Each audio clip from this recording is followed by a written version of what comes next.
Y'all make sure y'all check that out. And ask somebody. If somebody in the comments know, y'all maybe can help Interested 358. Thank you so much. Shout out to y'all though. Get the likes up on the video. We just got here, Miss Phoenix. We literally just got here. We ain't been on but 6 minutes, child. You ain't missed nothing. We just got here. Come on in, get the likes up on the video. Patience to live. Thank you for the super chat. Says, Vu, this is the fur pixie cut from the other day. I see you, Vu. Don't hurt them too much. Yeah, it was cute while it lasted. It was cute. I might see if I can find somebody to put some finger waves or something in my head. I don't know. Somebody put that in the chat. I don't even know where to go. I ain't never had short hair. So anyways, come on in, get the likes up on the video, y'all. We got a show. Let's get into what we getting into today, though. So I don't know if y'all been paying attention still to the 50 Cent and Tip beef. King, which is 50 Cent's son, he has came out and responded with a diss track. Tip has also responded with another diss track, but then his son, Damani, the one that I think is one of the most talented of his kids, he responded to a diss track. And when I tell you, or he responded with a diss track, and when I tell you this boy's diss track is really good, and 50 is over there acting like he don't want no more beef, we'll get into that. Then we got Kanye West was stopped in an airport, and they asked him about the people over on that other side of the water, and Kanye West shut him down and said he's 100% nigga from Chicago, and he got kids in Chicago he worried about, not them people from around there. We gonna get on it. We also have Jasmine Crockett, oh my God, campaigning in the club.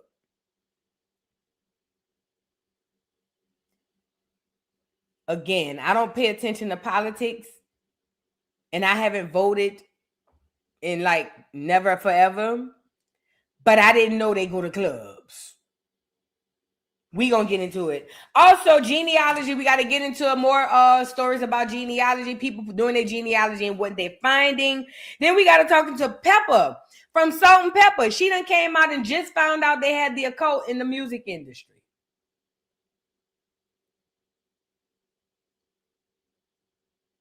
She been in the music industry for 40 years, and it just dawned on her. There's an occult in the music industry. We'll get into it.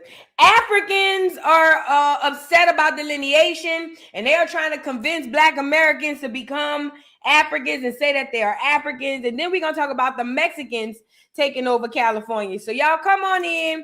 Get the likes up on the video. Shout out to everybody in the building, because I'm not even going to hold you. When I saw Pepper from Salt Pepper, mind you, Pepper been in the industry long as I've been alive.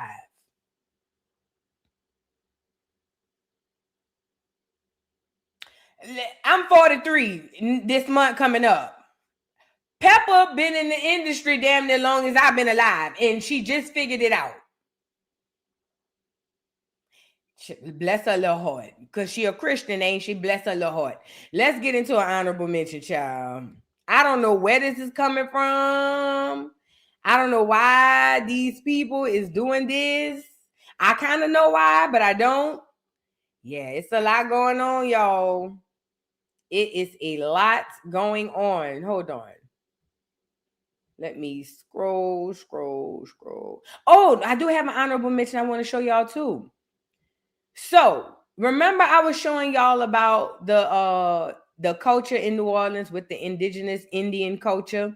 A lot of people in New Orleans believe that they are black masking and paying tribute to some weird, mysterious Native American tribe. But for those Indians who know, they know that this is indigenous Black culture in America, right? But I seen that a lot of Indian stuff coming up, and I saw this dude, and he is different. Now, remember, when I tell y'all about this culture, I'm not the most intelligent on it, but I do know when it comes to these outfits, the more feathers represent status, if it makes sense. And I think I told y'all this, but feathers represent status. So the more feathers you have, it kind of was like the more status you had. So like, let's say we were back in the 1800s, 1700s, 1600s. When it came down to ceremonial outfits and garb, or whatever you want to call it, the more feathers I presented, it really kind of represented my wealth. So when I saw this man's outfit, I was blown away. Now, it is not as the most tradition as I've seen it. I don't think I've ever seen one like this, but it's different and it's dope, y'all. Check it out.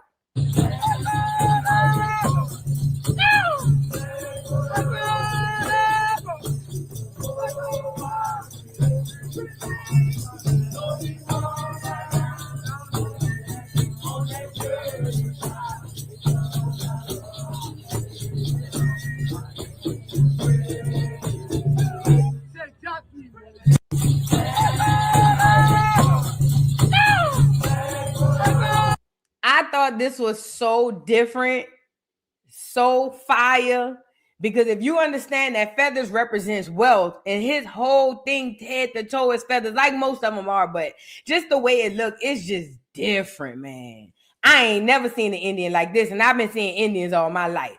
I never seen one dressed like that. But it's dope. But I want y'all to know, like I say in Black America, when y'all come to New Orleans and place like New Orleans, the reason why y'all love it and feel so familiar about it, because your soul remembers. Your soul remembers. Remember, you may not remember consciously, but your soul will never forget. So that's why y'all go to certain places in America and you just feel like a place of familiarity. But yeah, I thought that was dope to share. So I was like, that I'd never seen one like that. That's dope. All right. And that's another thing too. Y'all are gonna start noticing that now what's being celebrated is individuality. Gone are the days where everybody just running up. Gone are the days where everybody just doing the same thing and being rewarded for it. People tired of seeing the same stuff over and over and over again. So now what people are doing is So now what people are doing is requiring more, and people who have individuality are the ones who are going to make it. Okay, not the regular schmegger ones who look just like everybody with all of this craziness, you know. Hold on, let me show y'all this. Was that what? No, but let's get right into the show, because I thought I had something else to show you. If I do, I'll find it. Let's get right on into the show. So I want to start with Miss Jasmine Crockett. First of all, we all know Jasmine Crockett is running for, is it U.S. Senate in Texas? I'm not sure. I would say I'm not going to judge, but I am. It was one thing, and it's already horrible that these politicians go to church. I've always thought, even as a little bitty girl, I remember a little girl before my mom became Jehovah's Witness, and we used to go to church with my grandma. I remember this man running for mayor or something. I can't remember what he was running for, but I remember him coming into the church, and it felt odd to me because he had an entourage with him. Like, it felt like press. And I was a little girl, and I had never seen politicians step into a church. And ever since then, whenever I see it online or on TV, I always go back to that feeling, like how eerie and how weird it felt for the first time, because I guess my mind was in I don't want to say a virgin state, but a more pure state of mind, what I thought church was. So when I saw these greedy politicians come in, and this is a real story in my life, I was like, wow, this is crazy. Now, fast forward, I know they do in the church because it's the norm now. Y'all got these people going down to the club too? Jasmine Crockett running for U.S. Senate is going to the club. And let me tell you why these politicians go to these places. This is no shade. Shout out to the Christians. Shout out to the people who go to the club. But I'm going to be honest, there's something that you guys have in common. And I'm only saying you guys because I'm delivered from it. Okay? From church and running in the clubs. But I'm only saying you guys because I'm not doing it no more, not from a place of judgment. But I'm going to be honest. The reason why politicians target those audiences is because you guys are weak. You guys are very uneducated about voting. You guys are typically, no shade, political followers. I'm going to be honest.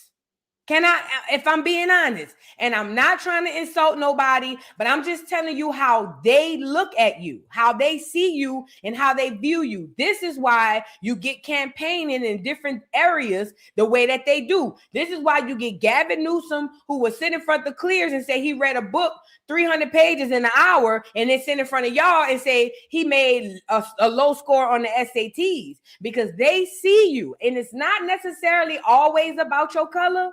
But I'm telling you, it's about the mentality of the people who deal with in these type of circles. And church people and people who run in the streets in the club every weekend are typically political followers. Now, I'm not saying you followers in real life. I'm just saying y'all typically go with the move of whatever the masses say. So to see her go into the club, I feel like, damn, it's already bad they're going into church. But I guess the black vote had been pulled back from the Democratic side so bad. So now she got to go into the club to get the ones even lower on the totem pole mentally or educationally wise than that. So I don't know. I thought her going into the club was disgusting. But again, I'm not a voter. So I'll let you guys have at it. Let's get into Jasmine Crockett campaigning in the club. I've never seen it, but here we go. To go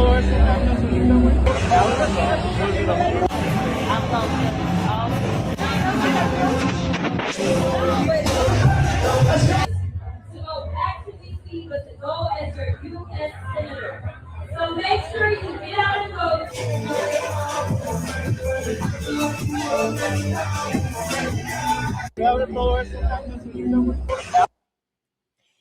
I mean, this is no shade. If I was a person that frequent the clubs and I looked up and I seen her in there, that would make me very upset. Because honestly, in my mind, I feel like you think we slower than we, you know, like I didn't think you thought we was this messed up. Like we in a club getting drunk and here you is up there hollering, vote for me. But again, what she's banking on is the ignorant. And when I say ignorant, I don't mean it as an insult. What she's banking on is the people who don't know, the people who don't care to know, and the people who's looking to be told which way to go. Does that make sense? And this is no shade, but typically the people in the church and typically the people in the club are great mascots for those people. But vote for her, I guess. Then I saw Cardi B. Let me get her on here. Then I saw Cardi B was on here promoting her. And I said, okay, now that explains all. Hold on. Let me go grab Cardi B. So then Cardi B goes to the internet and tells everybody that they need to vote for Jasmine. Let me get her on here.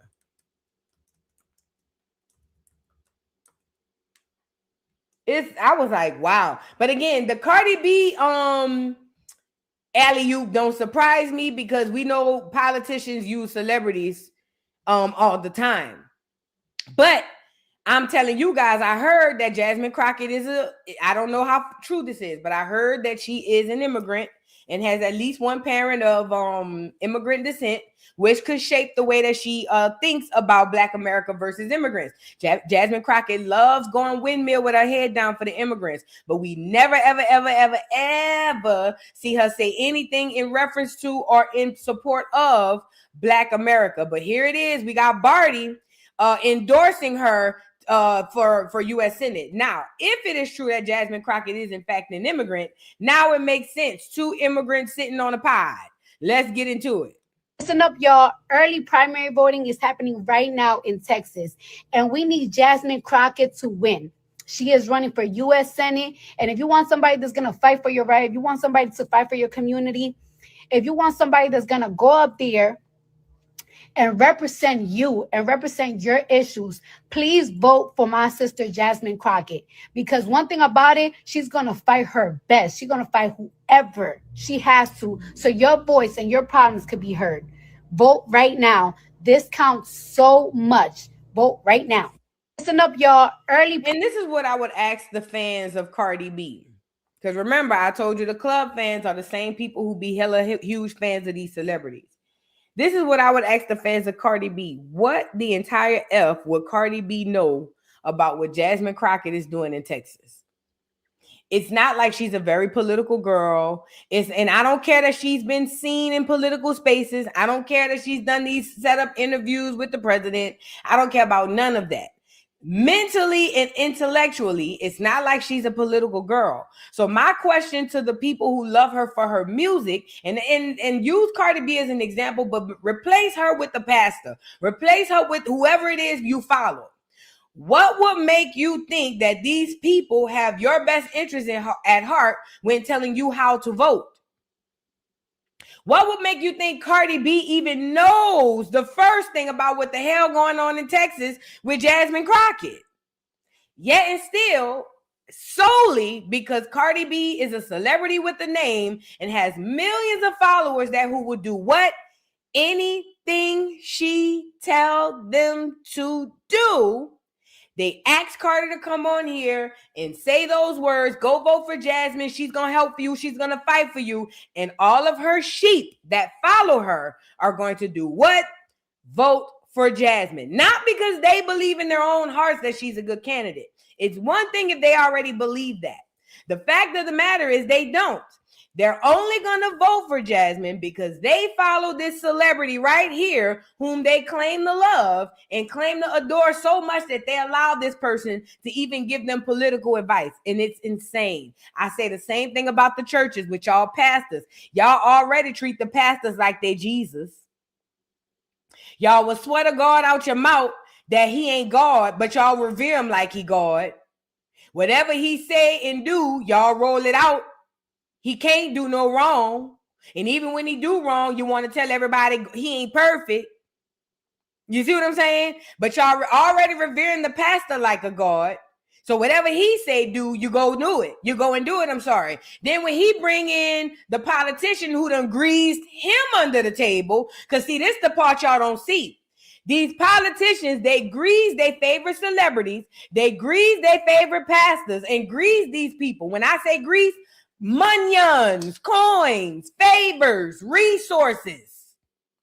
They grease these people to allow them to use their platform to promote them. And you think that these people are genuine promoters or supporters of these people, and they are not.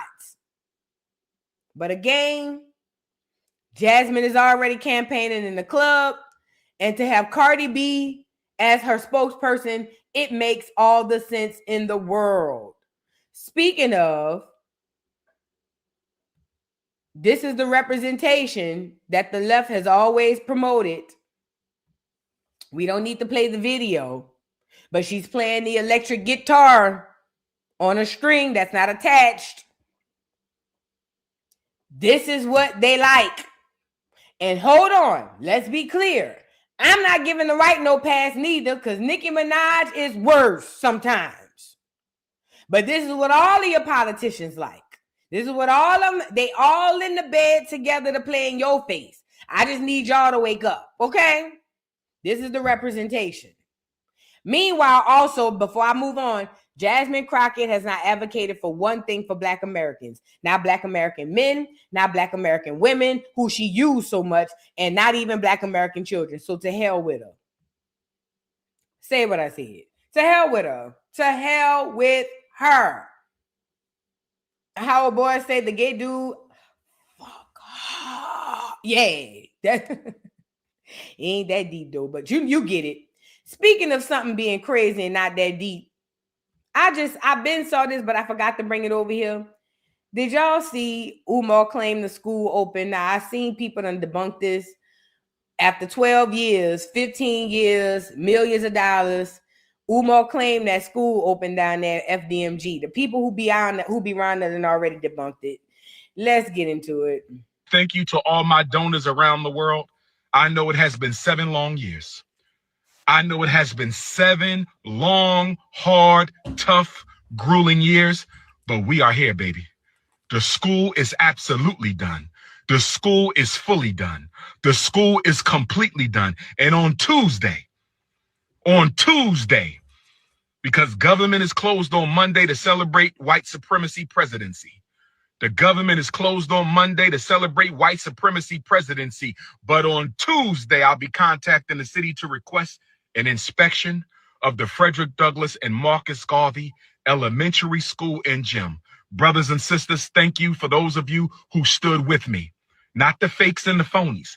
Not those who act like you supported me but didn't trust me, didn't believe me. You listened to the struggle streamers and the scammers. You believed them.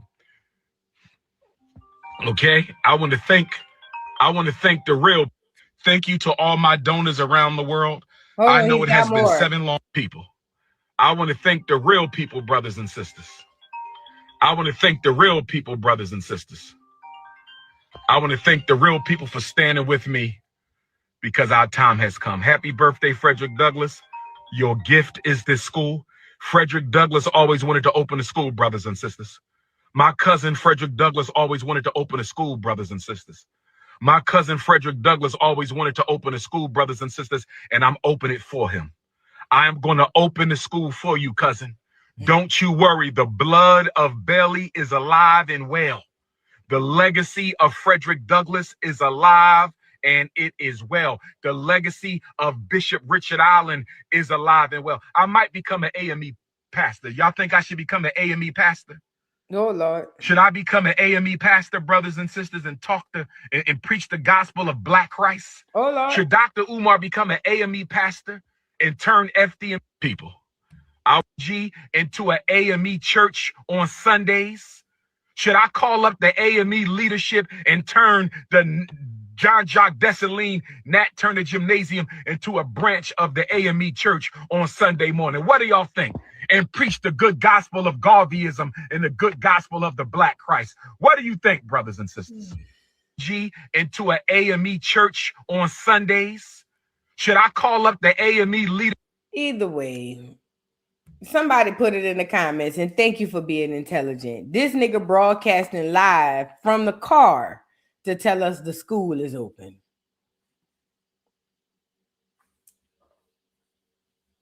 You know, I thank God for discernment, because when I very first years ago heard about this nigga wanting to open this school, my first response was, "Ooh, I want to donate." I ain't even had no money. I'm talking about this when I was broke. You feel what I'm saying?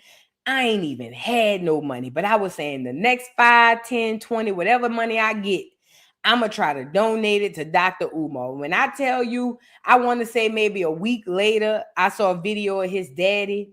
I swear to God, this was years ago. About a week later, a video popped up on my YouTube feed of Dr. Umar's daddy saying he don't even trust the damn school and he done donated to the school. And it was like that. I never put the 2 and 2 together then until now. But it was right then and there when God was saying, That was my ancestors pulling me saying, leave that alone. Nope. I'm telling. When I tell you I was broke and poor, and I really was figuring out, like, man, when I get the next $5, $10, I'm gonna send that man some money because I want to help the school. Girl, it wasn't a week later, my YouTube algorithm popped up with that man in there, girl, and my ancestor was like, sit your bald head ass down. And guess what I did? Sat my bald head ass down. What's the point to the story? Umar is crazy as a road lizard. Again, donate at your own risk, but I don't believe the school will ever open. And even if it did, he hasn't even gotten all the paperwork together. He don't have the workers. He don't have the permits. He don't have everything, child.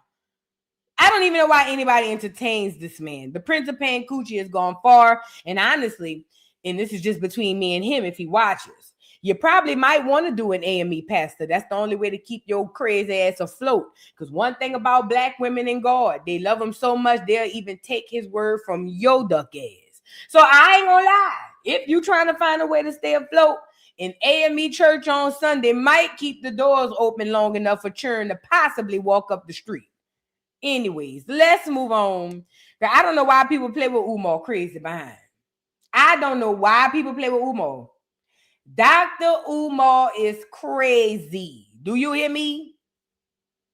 I don't see how y'all can't see it. I looked at him and said, oh yeah, something wrong with him. Something is wrong, especially when he had that beard that didn't connect. Put a 3 in the chat. Remember that beard how it used to be? He used to have them Abraham Lincoln beard. You know what I'm talking about? Where the hair just be right there. It was something weird like that. That boy had that 1800 beard. It was weird. I don't trust no nigga in the 2000s with an 1800 beard. Why would I do that? Nigga, you might have reincarnated just to come back here and play in my face. Please. I'm sorry. I don't know. But any nigga who come back looking like when he left, you came back just to play in my face. Sorry. I'm sorry. I said what I said. I'm just saying, that's how my mind be thinking, you know? Because who comes back and just pick up like that? Who does that? Who does that? Nobody. You know, nobody wakes up into the 100 years ago. For real. Thank you for the super chat. Let me see if I can see it. Thank you for the super chat. I ain't see this other one too. Let me see this one. Thank you for the super chat. Brent Lee says, good morning. I'm on my break at Publix. Y'all need anything? Publix too high. Y'all too high. I don't need nothing up out of Publix, baby. I shop where the poors shop. Walmart, Kroger's, baby. I don't need nothing out of Publix. But whenever you make nigga Publix, I will be the first one in line, Brent Lee. Ain't forgot about you. You know I ain't never gonna forget about you. Yep. Thank you, boo. S. John Jones, thank you so much for the super chat. Says, Mama, sister, prophetess, cousin Vu, I absolutely adore you. I have been watching you for 3 birthday cycles, and on my birthday was 2 days ago. You are who we need. Aww. Thank you, S. John Jones 7425. Thank you so much. I appreciate it. Thank you so much, man. You know, I've never been so fulfilled at anything I've done in my life. I swear to God, for real. I've never been so fulfilled. I love what I do.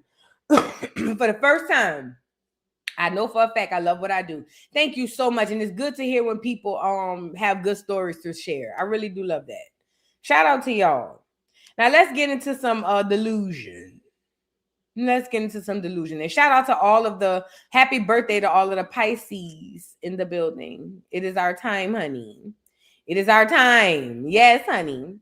Now let's move into Pepper from Salt and Pepper.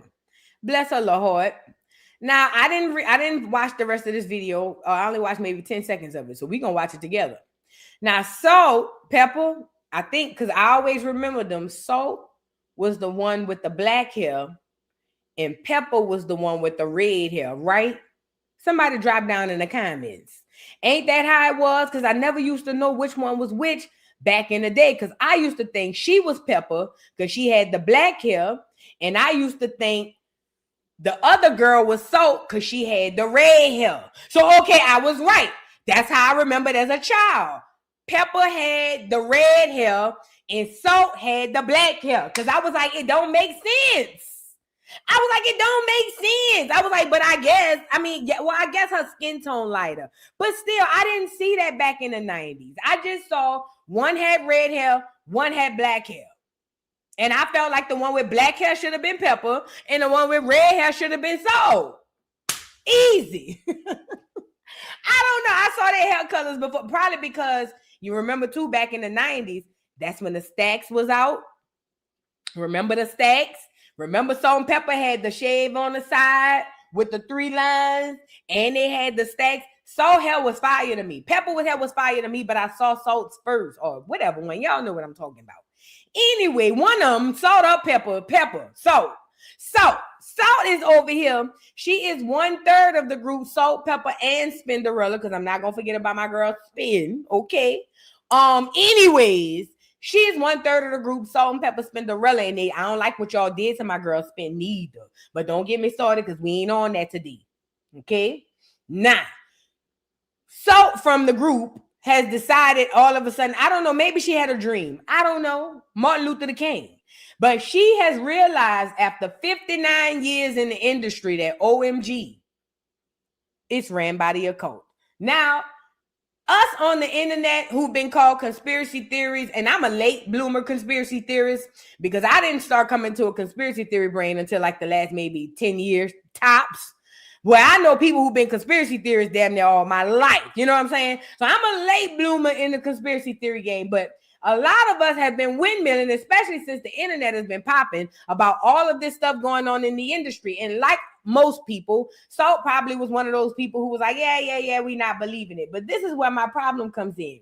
It's one thing for us to not believe it because we outside the club. We can't get in.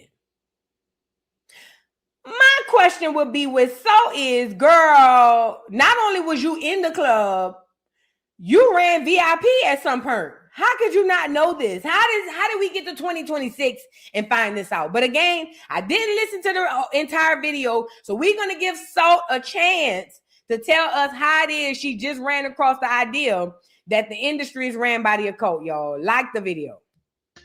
Hey y'all, so the cat's out the bag. I've been studying this type of thing for years, but you can't really talk about it because people will think that you're crazy. So now we know Satanists and Luciferians run the world. 2 Corinthians, it describes that Satan is the god of this world. They own the government, politics, Democrats and Republicans, the court system, the education system, the banks, the Federal Reserve, real estate, farms, Hollywood, what we watch, music, what we listen to, media, what we believe, sports, big pharma, everything. We pay their taxes, we work their jobs, we buy their houses. We don't own anything really, because even if we paid for a house outright, if we miss paying taxes one time, they can take the home. We've been pitted against each other like crazy forever. Black versus white, rich versus poor, men versus women, Democrats versus Republicans, Muslims against Christians. We fight over narratives that they've created to keep us divided while they're doing whatever they want. Hunting, killing, sexually assaulting, sacrificing, torturing, cannibalizing, yes, cannibalizing, and organ harvesting our children, grooming them and over-sexualizing them, teaching them inappropriate things in school. They start wars and they tell us it's this country or that country, or it's this religion who's our enemy. And our kids go to war to defend lies. They fund both sides of the war and make billions of dollars while our family members are sacrificed. We have been bamboozled beyond our wildest dreams. Everything we've been fed is a lie. So what do we do? If you're like me, like, okay, we got the information, but what do? We can't impeach the president because that's up to Congress. The only power we have is our dollars, our prayers, and our voices. Some people will laugh at that, but when it comes to their God, they're on their job. They pray to their God, they worship him, they murder, assault children, make blood sacrifices. They are very dedicated to making sure their God is pleased with them. We can stop feeding the beast with our dollars. When things are exposed, we can stop giving them our money. I'm not telling you who you should buy from or where to spend your money, but I do encourage you to investigate the companies you patronize. Find out who they are, what their practices are, what their beliefs are. I know we love certain brands, but do we know their history? Who owns your bank? Is there another place that you can put your money? Because if they decide, they can close the banks whenever they want, or they can freeze our accounts if we don't comply with their narrative.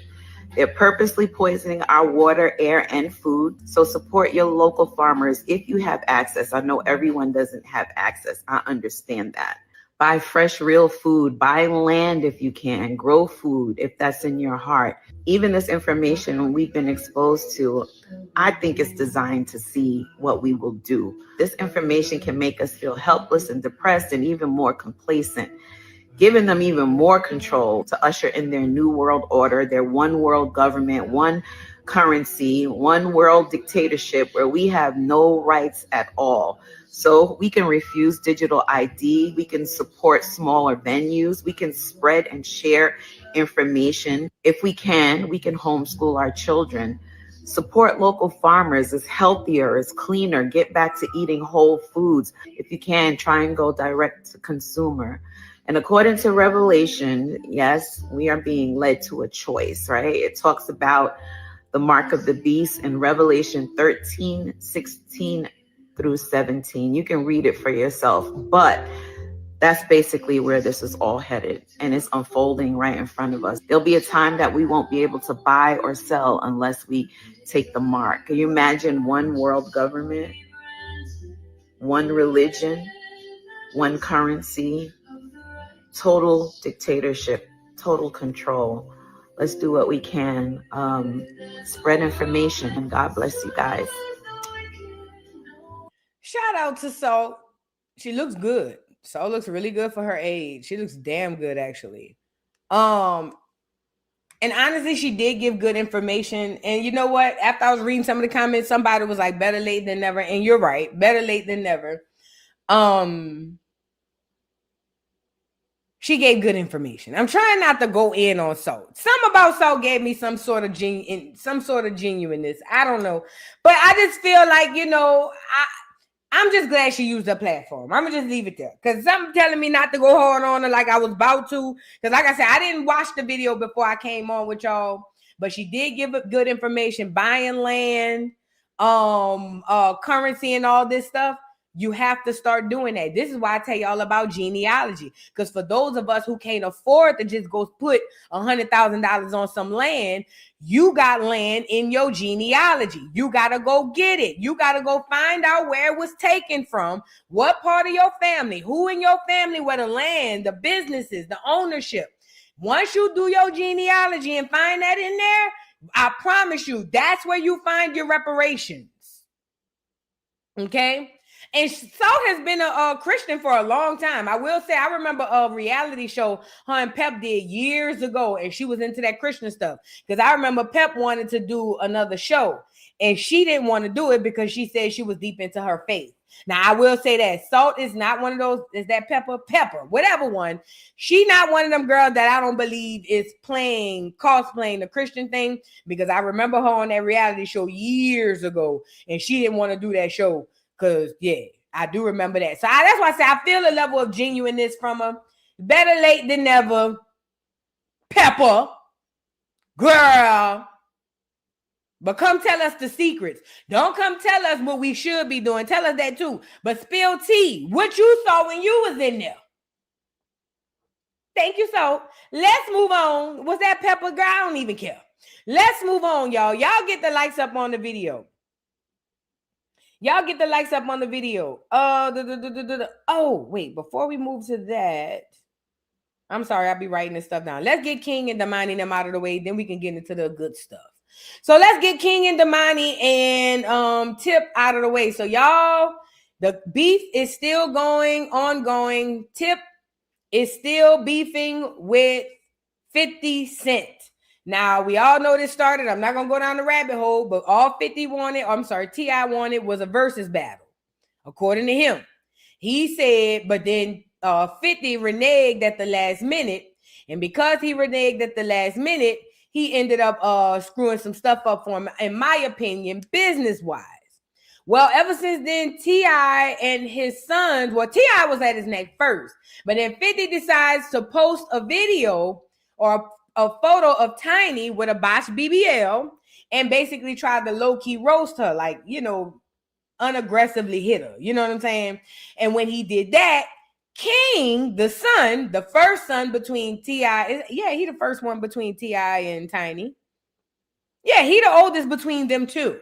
Because Damani and Messiah come from the other lady. The girl come from the other lady. So yeah, King is the oldest between T.I. and Tiny.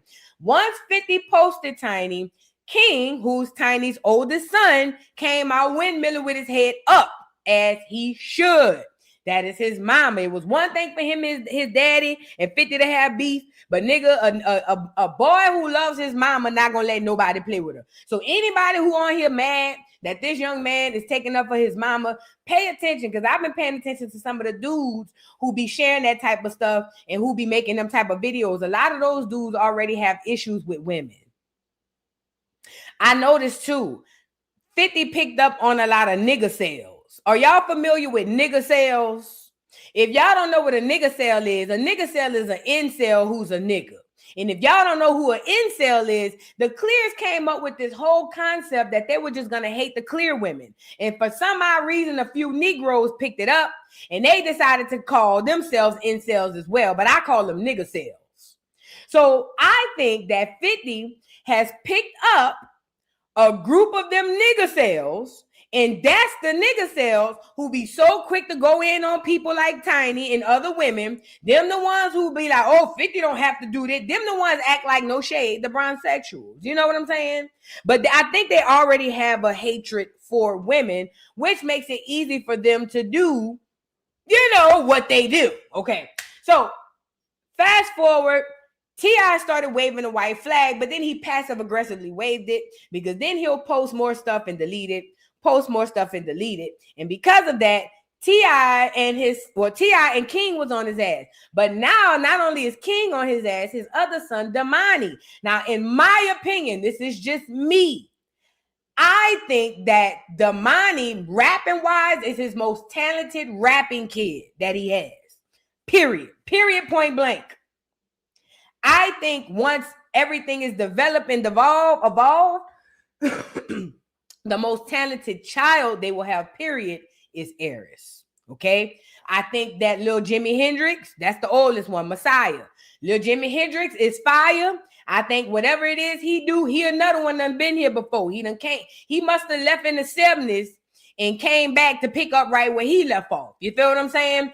But Damani is the most talented rapper that that T.I. has, and Eris is the most talented child, period, that he has. It's almost like, and it dawned on me this morning when I was looking at it.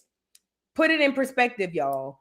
A rapper who's a writer procreated with a singer who's a creator and writer. Now, mind you, Tip is a creator and writer. Tiny is a creator and writer. This is why genealogy is important. And this is why they used to have arranged marriages. Because I need y'all to understand. Because I thought y'all would have caught on with Martin Lawrence and Eddie Murphy's child. I thought y'all would have caught it. But a lot of y'all, I see it went over a lot of y'all heads. That too, allegedly, is an arranged situation. Because what happens is y'all don't know this, the government been doing this. The powers that were, they've been doing this. They purposely procreate. But I'm saying all that to say, Tip being a creator, Tiny being a creator, what did you think their children was going to come out and do? It's like the perfect blend for talent. Gifts, I'll say that. It's the perfect blend for gifted children. They were actually the perfect match in that aspect, if you make sense. So, but Damani, he's not Tiny's child, he's Tip's child. But when I tell you that Damani lyrically is not to be played with, he has a style more or less like a J. Cole mixed with a Kendrick, mixed with a,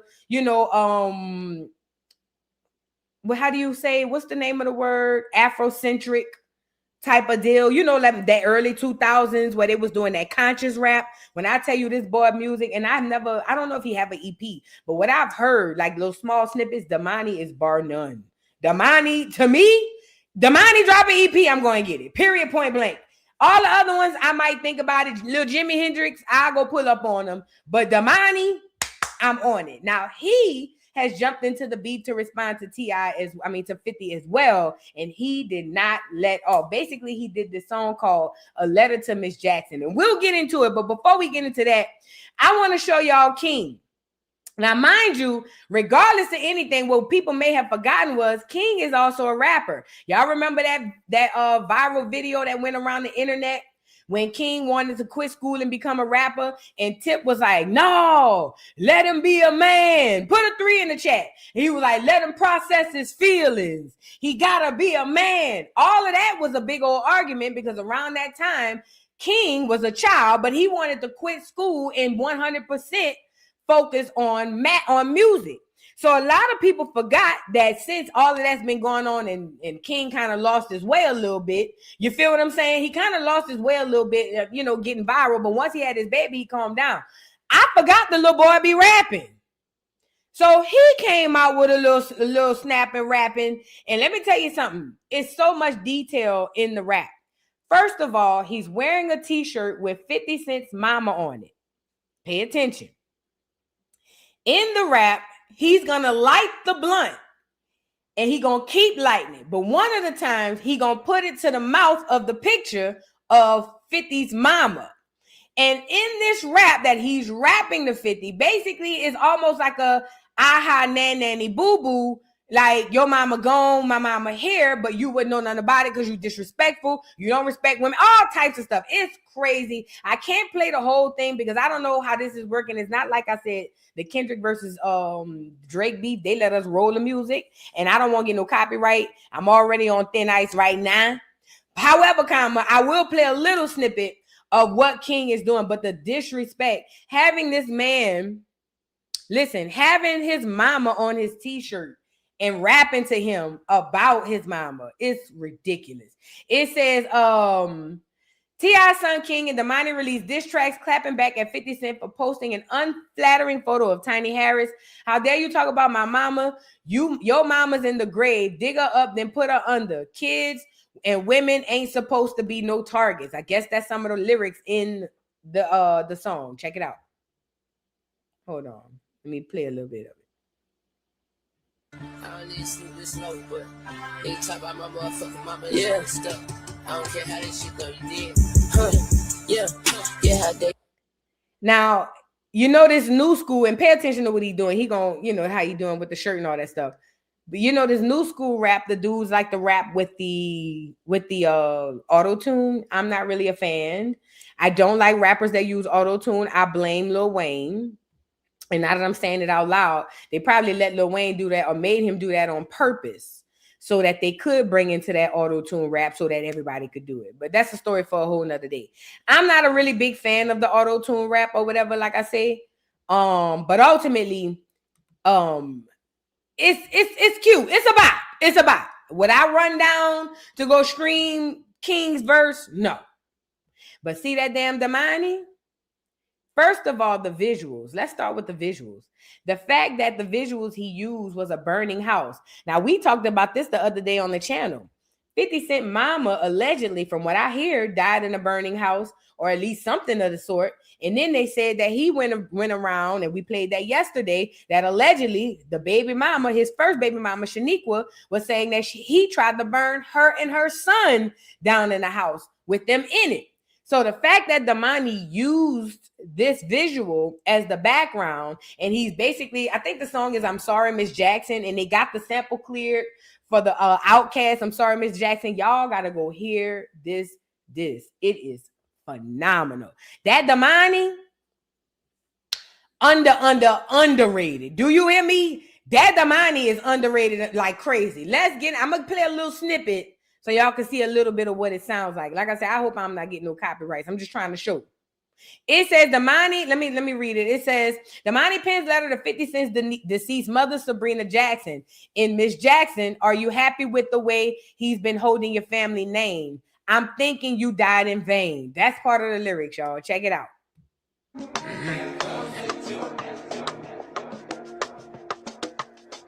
Miss Jackson, am I overreacting or is it valid? I want to have a one-on-one convo about the man you sacrifice your life for so the world could. I don't want to play too much. Because I don't want YouTube to drag me down to the ground. But y'all get it. Like I said, it's the subtle jabs that most people are missing. And people are looking at this because 50 Cent is not responding. He's not. And people are looking at this like, oh, 50 don't have time. No, 50 did respond and say, I don't need you to rap. You need me to rap. That is a deflection and that is a projection. Because at the end of the day, 50 know he can't hang with them, in my opinion. And can we mention that Tiny is not even Damani's mother? But like Damani said in his song, you wouldn't know about respect, and I'm paraphrasing, but to the effect of you wouldn't know about respecting a woman because you never had a mother or a father. So you won't know how I feel to respect a person in a mother's position. Man, listen, people can say what they want. I know 50 got his fan base that gonna believe whatever it is 50 say, but I'm telling y'all now, this one hitting hard. This one hitting him a little deep. Now, some conspiracy theorists claim that this is right on target, that basically this is all a setup. Even this is going according to plan so that Tip could sell albums. I don't know. Maybe the world is a stage. I'm not canceling that out. But what I am saying is we at least getting some good music out of it, okay? And 50 ain't saying nothing, and I don't think he should. It's just me. I would, if I was him, I'd just let it die down and go on about my way. And then let's get into Tip. Tip released another diss track. So T.I. drops another diss track, and he put the caption, he says, yeah, I changed my mind to F nigga. He says, I don't want you to RAR because we all know it'll be, and I can't see the word. Anyway, he says, we just want you to answer to these Johnsons you juggling in real life. You can write a poem, draw a picture, do a dance and song to explain this. It says, because we want to effing know. It says, now keep on posting. I don't make MFing memes. I make music. PUSSY. And y'all get the rest. You see what I'm saying?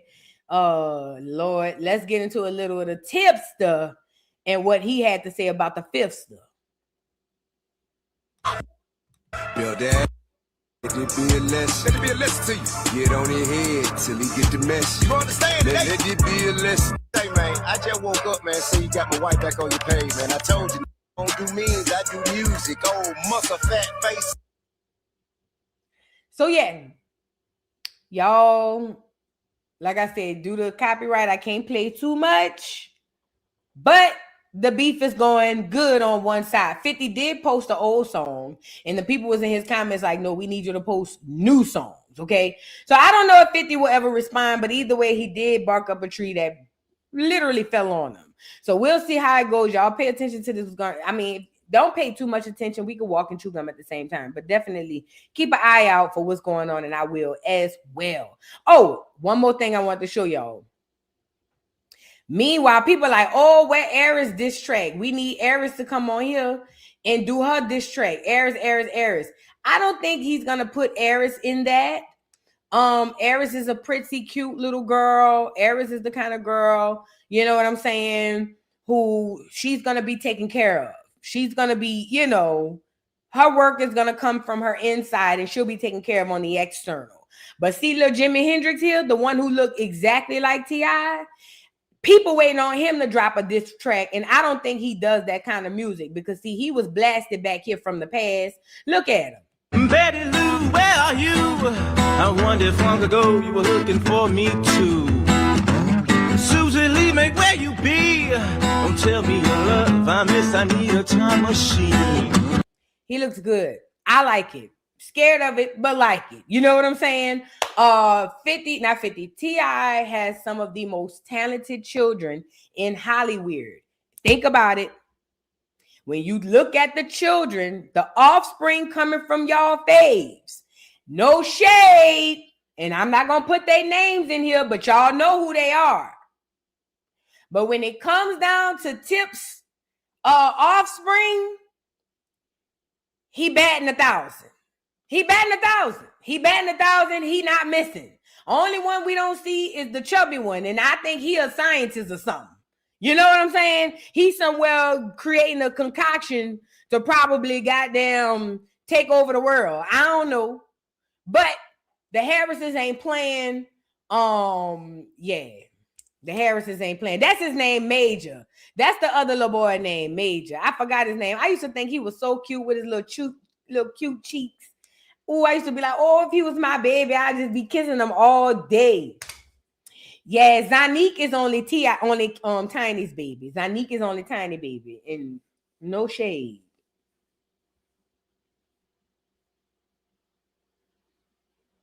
She grown. She not talented. Tiny, yeah. What her name is? Zanique? The OMG girls was an oh damn no. Hell no. Them hoes, girl. No. She didn't get the genes. It skipped her. And went to King. It skipped her. Now she does enough to do a 1-2, but other than that, it's a wrap. It's a wrap on them people. Let's move on. Oh, we gotta get into it's something else. Hold on. There's something else I just pulled up. Oh, yeah, we got to get into Funky Dineva versus Tiffany Richardson. Now, what in the hell happened here? That's the question I have. So, Funky Dineva is at it again. Funky, I forgot I got to say how his name supposed to go. Funky Dineva, for y'all who don't know, in the bike. Funky Dineva, who's a YouTube content creator, is back at it again. Apparently, he must have said something about the girl Tiffany Richardson from America's Next Top Model, and she clapped back, and then he went up and started talking about her dead son or something. I don't know. Let's get into it. But let me just say this. I want to say this as it pertains to this Funky situation. Y'all know Funky goes to hell. Now, when he came on here and said what he said about this girl, people felt like Funky went too far. And Funky always go too far. That's what he does.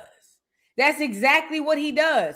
But he has a fan base and people like it. You know what I'm saying? And again, I don't know. Matter of fact, let me see if I can pull it up. Because I only caught, for the most part, his response. And I did read through the comments that she did bring up his illness. So hold on. Let me pull it up. Let's go get Funky Dineva, Tiffany. Let me see if we can find her. Richard, is that how you say her name? Richardson. Let's see if we can find some tea on that. Because I did get his response. And baby, when I tell you it was bad, but I do know how Funky is. And you know Funky goes far. Now, I'm not gonna lie. I think even if I can't find it, what I'll say this. Yeah, let Funky be a lesson to y'all. Listen to me, because I need y'all to understand. Because I'm gonna play what Funky said. Y'all have to understand energy. Hold on, let me see if I can find it over here. If you guys do not understand energy, then you will not understand why this is important. Let me tell y'all something. When you sit in negative energy and you exude yourself and you drown yourself in negative energy, and first of all, what is negative energy? Anything that keeps you in a lower chakra or a lower vibration, rather it's sadness, rather it's angry, it don't matter. That's low energy, right? Whenever you put yourself in that low vibrational energy, you open your energy up for demons, literal evil demons to seep right into you. And then you're being used. A lot of people become used by said demons. So then you'll see people who will do some random stuff and you'll be like, dang, like, why would you do that? Why would you say that? People go to the earth, to the ends of the earth to tear you down. That's people who are already sitting in low vibrational energy. So then when the evilness is ready to lurk and looking for a portal, they wide open. Let this be a lesson to you when it comes down to Funky. Funky, through the computer, exudes negative energy. I've never met this man a day in my life. And I'm not even trying to talk about him. I'm just using him as an example. He exudes negative energy through the screen. So I can imagine being in his presence. You see what I'm saying? When a person like that already sits in negative energy, in low vibrational energy, you open yourself wide open for the devil to just swoop right on in. And what does the devil look like? It could look like anything. It could look like stealing. It could look like lying. It could look like cheating. It could look like gossip. It could look like anything. But typically, you know he steps in, or you know when the devil done stepped in because of how low a person will go. Now, I don't know, and let me see if I can find it. I'm gonna look on this. I'm looking on TikTok to see if I can find what she said, what he said first, then what she responded and said, so that I can kind of quite get more of a understanding of this thing. Because I don't want to just go off of what I heard Funky respond, because Funky's response was nasty, disgustingly nasty. However, Funky lives in low vibrational energy, and he invites those type of demons in him all the time.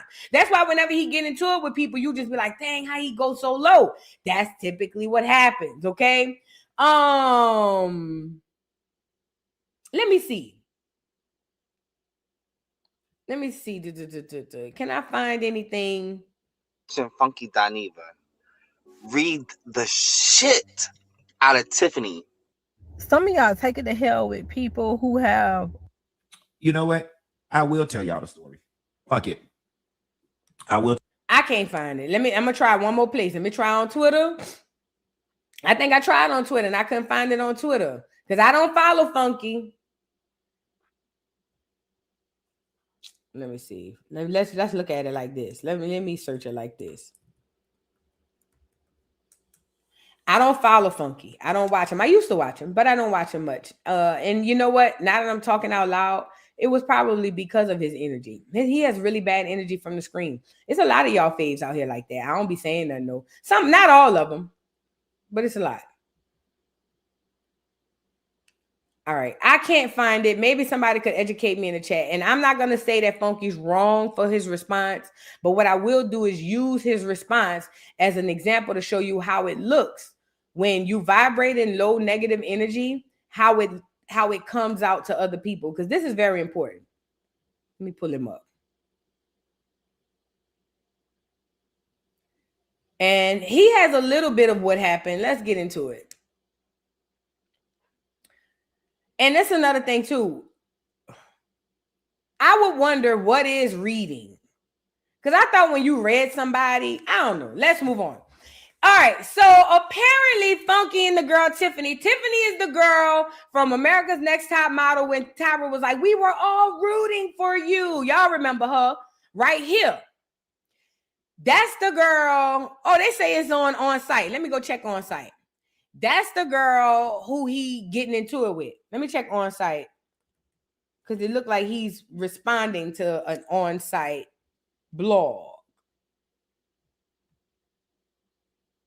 Let me see. Morgan Freeman. Court docs. I need Funky. I probably won't find it because they post a lot of stuff every day. Anyways, he's responding. So I guess he must have gave commentary because he's a commentator. He probably gave commentary on ANTM. Now, knowing Funky, he probably said something out the way. But I'll be saying stuff out the way too. That's not the point. He probably said something out the way, and the girl responded. Let me see if I can see what the girl said on here. I can't see what she said. Maybe it's not meant for me to say. But again, I'm not saying Funky right or wrong, but I just wanted to show you an example of what it looks like when you already vibrating in low energy, and then the devil come in and use you. Hold on, I have a longer version of this. Here you go. It says, oh, wait, this page got a part 1 and part 2. So let me just go to the part 1 on this page. Sorry, y'all. Forgive me. Oh, they got a 3 and 4. God damn, I don't know if we're going through all this. Funky Dineva emptied the clip on America's Next Top Model Cycle 3 and 4 competitor Tiffany Richardson. He mentioned in a previous show that he and Tiffany went to high school together. Okay, now we get in the background. He and Tiffany went to high school together and told a funny story about Tiffany being in an altercation back in the day that she clearly took to offense. Let me stop right there. Funky Dineva coming to YouTube to tell y'all about an altercation, which sounds like a fight that Tiffany had back in the day, was not to be funny. That was not to be funny. And if she took offense to it, it's because she caught it. But again, Funky already operates at negative energy, okay? He didn't come to y'all to tell y'all about a fight to be funny or to be informative. Then he goes on to say she posted on her Instagram account not one but 2 different posts, one entailing Funky's recent stage 1 cancer diagnosis, insinuating that he was in his last days. It says, well, we knew Funky Dineva can only be rapped on the shoulder or tapped on the shoulder and have his name called a couple of times before he answers with the message you're looking for. He took no time to read her to the darkest depths of her life, including her child who was killed. It says the former reality star's son, Chadrick Coates, died during an alleged failed robbery in Pembroke Pines at GameStop on October 17, 2023. He was just 21 years old. In the words of Miss Funky Dineva Ross, you can't mess with somebody and tell them how mad to get. Now, let me just say this. You're right. You cannot mess with nobody and tell them how mad to get. But I want y'all to start this from the beginning and not the middle.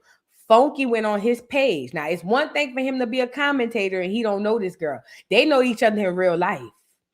Funky sounds like he went on his page and said something crazy about the girl. She caught it, and then she mentioned him being in her last days. And her herself is also vibrating in low energy because you didn't have to go that far neither. Mentioning him being in his last days, knowing that he's battling cancer, you out of pocket, mama. But when you go there, you invite the devil back in, and that's exactly what you did, Tiffany. So here you is bringing up his last days, and now he brought up your son's last days. In the regular world, all's well that ends well. But in our moral compass that we trying to regain back in society, it's distasteful and it's disgusting. All because I was about to say something. Let me not. Let's get into what Funky said. I'm not gonna do it. I'll play a little bit of this part. Hold on. Y'all like the video too.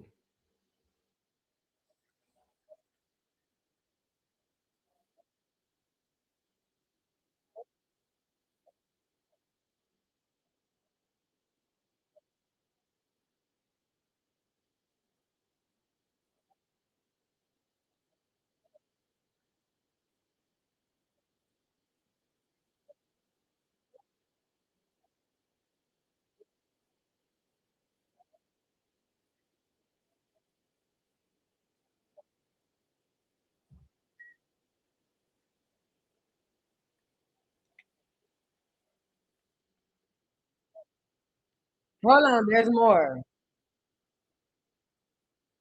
Hold on, I think there's more. Hold on. There's more. Let's get to some more of what Funky had to say. Oh, no, it's on this other page. And remember, y'all, no, it's on this page. This is for educational purposes only.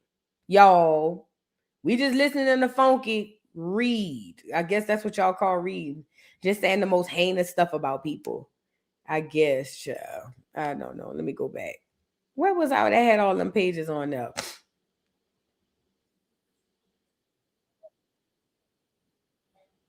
Hold on, y'all.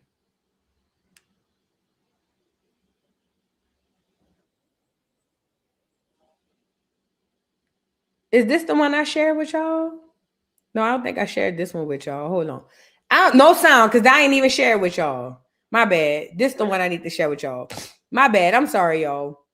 I'm writing and doing too much at the same time. Let me concentrate.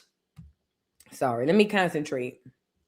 Let me get into my nose running, probably because I'm talking about Funky. Okay, let's get into Funky, y'all. My bad. Top model documentary is Tiffany Richardson, right? Now, remember I told y'all I went to school with Tiffany Richardson, and the other day I told a story about a 20-year-old story about when we were in high school. Some girls was trying to jump Tiffany, and I said her grandma showed up at the gas station with a hammer, right, to help Tiffany. And that was kind of how I remembered the story. It was very chaotic. In all honesty, I really did not think that I was saying anything out of the way. I was just telling a funny story. I did not really think Tiffany would have some type of adverse response to the situation. But here is what somebody decided to clip the post and put it on one of these, blogs on Instagram. And the blog says, Funky Dineva went to school with Tiffany Richardson and tells the story of her grandmother stopping girls from fighting her.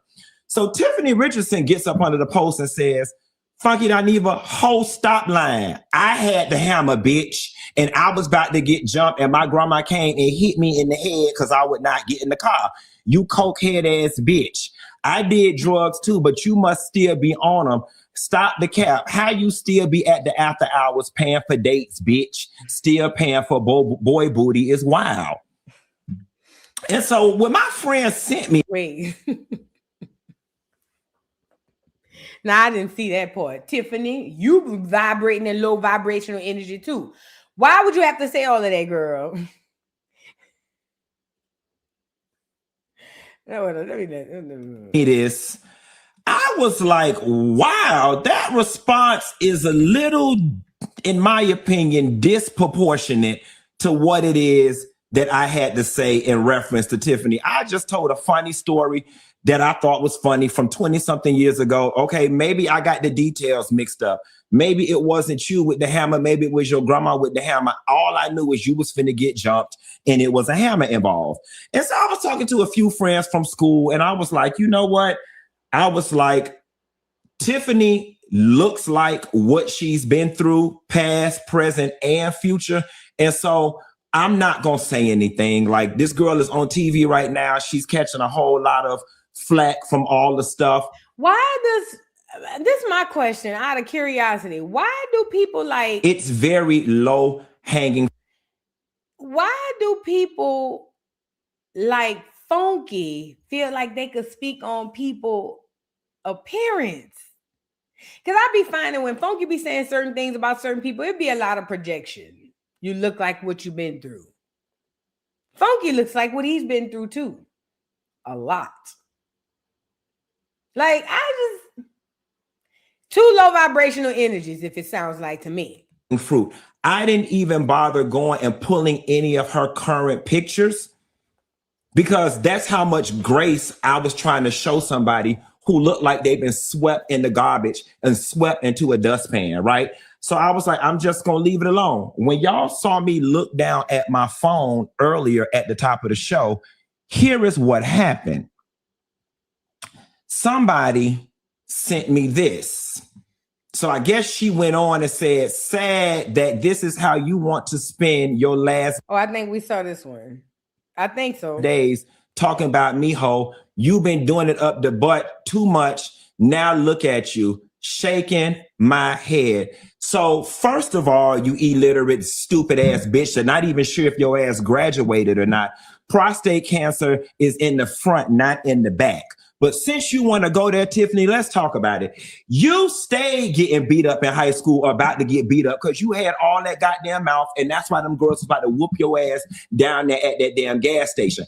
I was finna leave you alone and let you live because you are such low-hanging fruit. Your life is the pits. Look at how you look. Like, there is nothing about the current way you look that even screams model. You look broke. You look poor. You look dusty. And talking about buying booty at the after hours, bitch, I'm rich. I could. So you do? And the gag is, if you had 2 nickels to rub together, your son wouldn't have been stealing from GameStop and subsequently got killed, you broke bitch. If you need to be worried about how anybody's spending their last days, you need to be worried about how the fuck your son spent his last days when his ass got killed down to that GameStop. Second of all, you need to worry about why the hell your ass looks like death becomes her. You look dusty, you look homeless, and no wonder your ass was on that Tyra Banks thing looking so stupid when she said you're gonna go back to sleeping on a mattress with your son. Let's add a couple adjectives to that mattress. Let's add pissy. Let's add crack. Let's add homeless. Let's add shitty. Let's add drunk. All of them things. Tiffany, you still look like you sleep on a damn dirty mattress. Nobody from school knows nothing about you or where you've been. It's because you probably been in and out of rehab, okay? You got big nerve to want to come. Listen, we both from the same place, so you should have known I was going to take this shit from hell to hell. The question is, did your son at least have a bunk bed before his ass died? Did you get him a little piece of water bed before he died? Because see, bitch, you met your match. Talking about last days, want to spend their last days talking about you, ho. Baby, I got stage 1 cancer. I'm scheduled for my surgery pretty soon. I ain't in my last days, but we know who had their last days. God bless the child that has its own or that's gone home. And quiet as it's kept, your ass look like you ain't too. It's very low hanging fruit. I didn't even bother going and pulling in the American Top Model. It's too far behind him, you dusty homeless bitch. Tiffany, you don't even look like you work. You don't even look like you work. And quiet as it's kept, the going price for pussy is $40 a pound. You don't even look like nobody would want to buy none from your crackhead, dusty looking ass. What I said did not warrant what all you did, and you still going, talking about somebody want to spend their last days talking about you. Tiffany, you finna get more press from me going in on you than you have ever in your damn lifetime. And I don't want to hear no shit about, oh, he don't went too far. He didn't have to talk about her son. Fuck her son. Fuck her. You didn't have to do what you did. It was not that real, Tiffany. Me and you ain't never had no beef. And the sad part is you the same weak ass hoe that you was when we went to school. You always had mouth, could never back it up. And if it wasn't for real, you wouldn't have had shit because your mama, her name Kitty. Kitty couldn't do nothing with you. Kitty ain't have shit. That's why she had to send you around your damn grandma's house for your grandma to take care of you. And your grandma couldn't do shit with you either. You always been dumb. You always been mouthy. You the only bitch from Miami that had the opportunity that somebody did, landed on Top Model twice and still didn't know what to do with it because you're stupid. because you're stupid. It didn't have to go here, Tiff. Then after you made the first post, I was willing to show you grace. And you still going. You one po ass bitch. Po in money, po in mindset, po in life. And I feel bad. The sad part about it is I'm going to wake up tomorrow and I'm going to feel bad about everything that I'm saying right now because life is already doing your ass in. You got big nerve to come for a bitch like me. Stage 1 prostate cancer and all, Tiffany. Let's really talk about it. Look at your skin. Just look at your skin. Your skin look like residual barbecue coals after a bitch extinguished the fire in a barbecue. That's how dusty and gray you look. Then you got them prison tattoos on your face, bitch, and you ain't got a nail hard bone in your body. You ain't gonna squash a damn grape. So I don't even know why you got them murder ink tattoos all on your face. Who the hell still wear pigtails? Every interview you do, you look dirty. You look like you got damn sheets up to the window. I've had enough. I think we got the point. This is what I'm seeing because both of them went to hell. Both of them vibrate in low energy. But you know, I see people play with dead people all the time and I just shake my head because I understand how powerful words are. And while she over here talking about his last days, she dealing with or have dealt with death of her kid. And while he over here talking about I'm not in my last days, he don't know that to be a fact. Like I just, the point is this. I'm bringing this up to show y'all how it works when you already vibrating in low energy, okay? It's obvious Funky and this girl they weren't cool. So for him to bring her up in a capacity of having a fight, she probably felt played and was like, oh, this bitch trying to talk about me, especially seeing that they know each other in real life. I understand that. Do I think it warranted her saying that he in his last days? Absolutely not. She asked for it. She got it. There's no reason for her to even go that far or even go that low. But maybe, who knows? Maybe he caught her on the wrong side of the bed, but then he not only matched her energy, but took it all the way there. This is the point. Y'all gonna come across family and friends who just like Funky. Y'all got to start learning how to read energy. You already do it on a day-to-day basis. That's why you know, well, I ain't like her energy. Her energy was off. Ooh, protecting my energy. You already know how to read energy. You're going to have to start learning how to not only read other people's energy, but yours as well. Because the longer you sit in that low vibrational spirit, that's when that devil come in and do stuff like this. Because I'm going to be honest. If I had prostate cancer, stage 1 prostate cancer, you wouldn't get me on here to talk about nobody dying in no capacity. I'm going to say it again. I don't give a damn if it was stage 0. If the doctor told me I had cancer, the last thing I would be on here is talk about anybody dying in any capacity because I understand the power of words. But y'all looking at it as a key. Not y'all. A lot of people are looking at it as a key. Like, oh, he read her. Yes, he did. He read her. Y'all got to be careful, especially in today's world, 2026, where you really manifesting the words you putting out in this universe. People got to be very, very careful. It was dark. It was nasty. And the fact that you bringing up that girl's son died told me that we already know what type of timing you're going to be on when you leave here. I stay away from it. And let me say this as well, too. I ain't going to go there because I'm going to make somebody mad. It's just disgusting and it's dark. I want no parts. I'm good. I vibrate in high energy. I feel good. I rest good. I eat well. I eat fruit in the morning. I drink water. Like I'm just, yay. I just, you know what I'm saying? And I'm not saying I won't go there because I will. I'm not saying I haven't gone there because I have. But I'm just saying to just be a sitting duck because it seemed like that's what it was for Funky.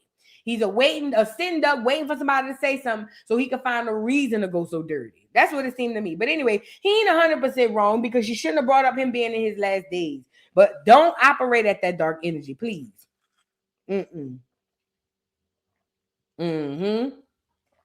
For all of y'all, don't operate in that dark energy. And also, too, it will take you off of your manifestation power. Let me say this to you, to y'all out here who doing manifestation. If you are manifesting, if you are planning, if you are plotting, if you are creating, if you are doing any of those things, I'm telling you now, and you could do the research on it. If you think I'm lying, when you vibrate at low energy or low, and you vibrate in that low energy chakra, it literally impedes all of that progress that you put in on anything else in a positive light. So let's say you're working on something. Let's say you have a business and you're working on a business. If you start to vibrating in that low energy, your business gonna fail if it even gets off the ground, because in order for your business to be successful, you have to vibrate at the energy in which you want your business to be. It's kind of like, y'all remember the old saying used to be, dress for the job you want, not the job you have, or something like that. It's kind of like that. You want to make sure you operating in your highest form of energy so that you're able to receive the blessings from the universe. Because guess what? See that dark energy? Because one of the projections I heard Funky say was, you ain't got shit, you ain't never had shit, and you a failure and all that stuff in her career. But I think the same could be said about Funky's career. Because yes, he's a successful YouTuber, but that's it. Funky had the capacity and still has the capacity to soar far beyond YouTube, but he hit the wall at YouTube. So the same could be said about him. He don't have nothing outside of YouTube. So you got to watch what people be telling you in an argument, because a lot of times they be projecting. Because just as much of a failure as she is, as you claim she is in her modeling, you the same failure in YouTube, because all your peers have not only surpassed you, but they light speeds ahead of you. Let me, because I wasn't even supposed to say that on here. Let me stop. I wasn't even supposed to say all that on here. Let me stop. But you see what I'm saying? If I were Funky and I were battling a cancer, I would probably try to vibrate at the highest energies I could so that I can beat the cancer. But see that negative? Yeah. I'm just saying. All his peers done, even the Kane. Carlos, that is. Let's move on. We got to move on. I want to get into... Oh, hold on. Let me pull this up. The Mexicans in Cali. So did y'all see the Mexicans in Cali are taking over? But before we get into them, because I already got this one up, let's get into these Nigerians. Y'all, delineation is working. It is working flawlessly. It is working handsomely. It is. Let me tell y'all something about delineation. Like I said earlier, delineation, the movement that y'all have, it was started by Tariq Nasheed. Shout out to Tariq Nasheed. Y'all don't know how sometimes the universe, the ancestors, and the Most High will use you as a vessel to move people. Now, Tariq already has a platform. He already has a platform that kind of was already delineating before the movement. So him coming in with the delineation movement was needed. Not only was it needed, it was necessary, because if it were not for Tariq Nasheed coming in telling Black America to delineate, then we wouldn't be having a lot of these conversations that we have, because a lot of us would still be over here hollering about Africa this, Africa that. So rather we agree with Tariq's rhetoric, rather we agree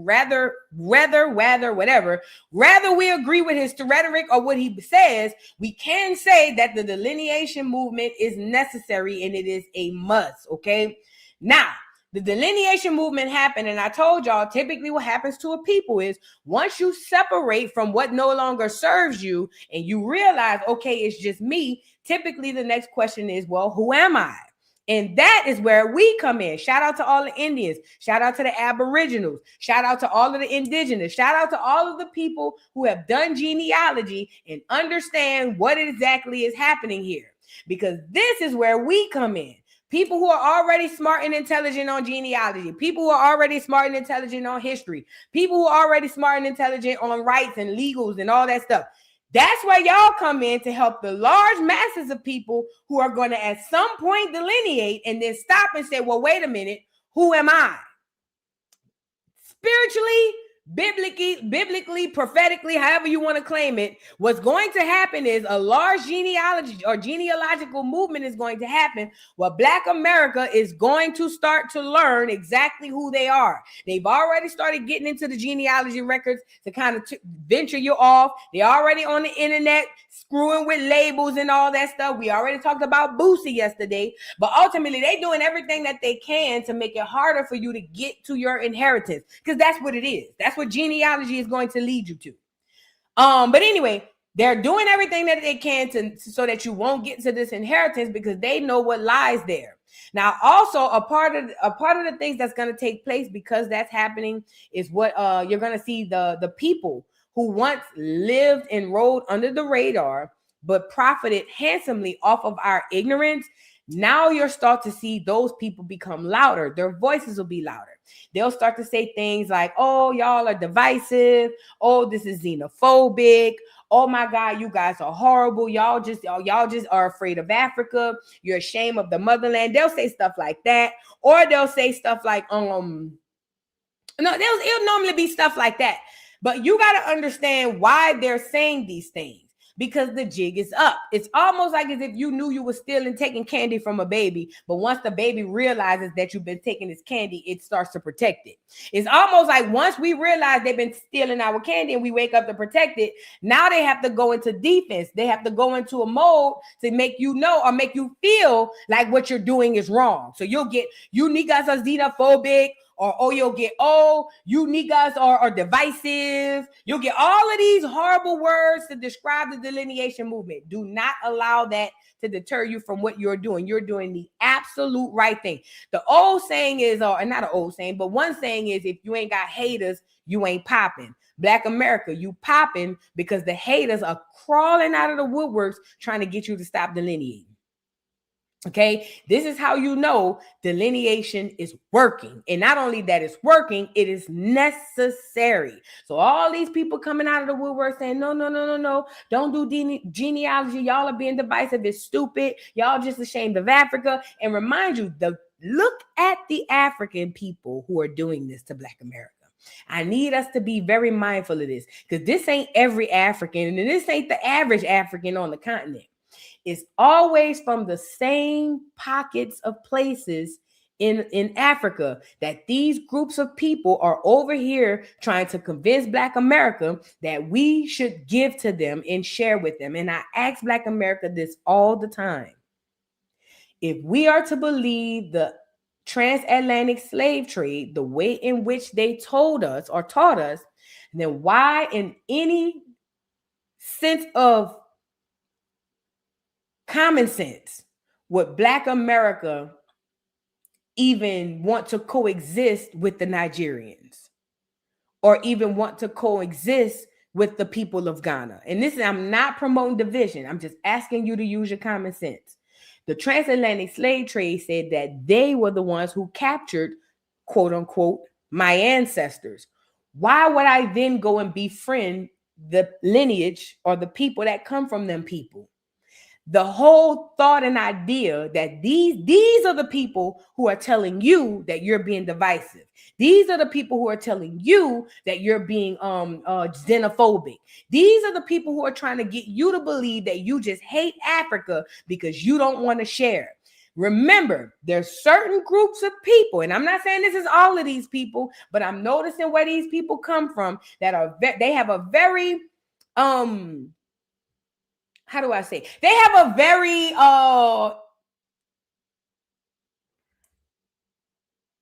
they're very keen on the Black American identity.